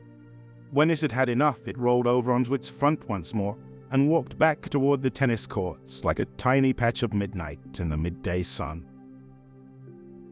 Coraline went back to the house. Mr. Bobo was waiting for her in the driveway. He clapped her on the shoulder. "The mice tell me that all is good," he said. "They say that you are our savior, Caroline." "It's Coraline, Mr. Bobo," said Coraline. "Not Caroline. Coraline." "Coraline," said Mr. Bobo, repeating her name to himself with wonderment and respect. "Very good, Coraline.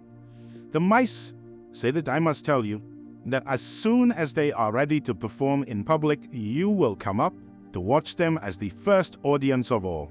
They will play Tumpty-Umpty and Toodle-Oodle, and they will dance and do 1,000 tricks. That is what they say." "I would like that very much," said Coraline. "When they're ready." She knocked at Miss Spink and Miss Forcible's door. Miss Spink let her in, and Coraline went into their parlor. She put her box of dolls down on the floor. Then she put her hand into her pocket and pulled out the stone with the hole in it. "Here you go," she said. "I don't need it anymore. I'm very grateful. I think it may have saved my life, and saved some other people's death."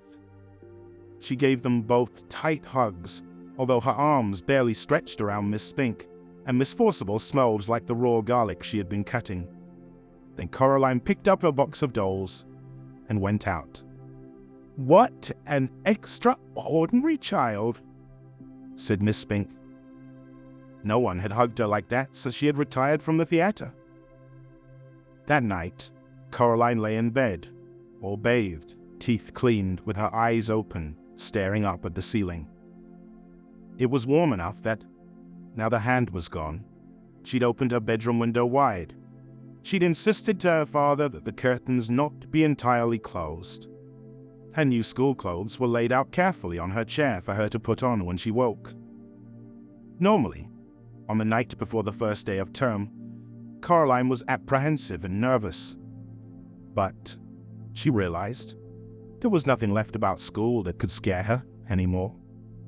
She fancied she could hear sweet music on the night air, the kind of music that can only be played on the tiniest silver trombones and trumpets and bassoons, on piccolos and tubas so delicate and small that their keys could only be pressed by the tiny pink fingers of white mice. Coraline imagined that she was back again in her dream, with the two girls and the boy, under the oak tree in the meadow, and she smiled. As the first stars came out, Coraline finally allowed herself to drift into sleep, while the gentle upstairs music of the mouse circus spilled out onto the warm evening air, telling the world that the summer was almost done.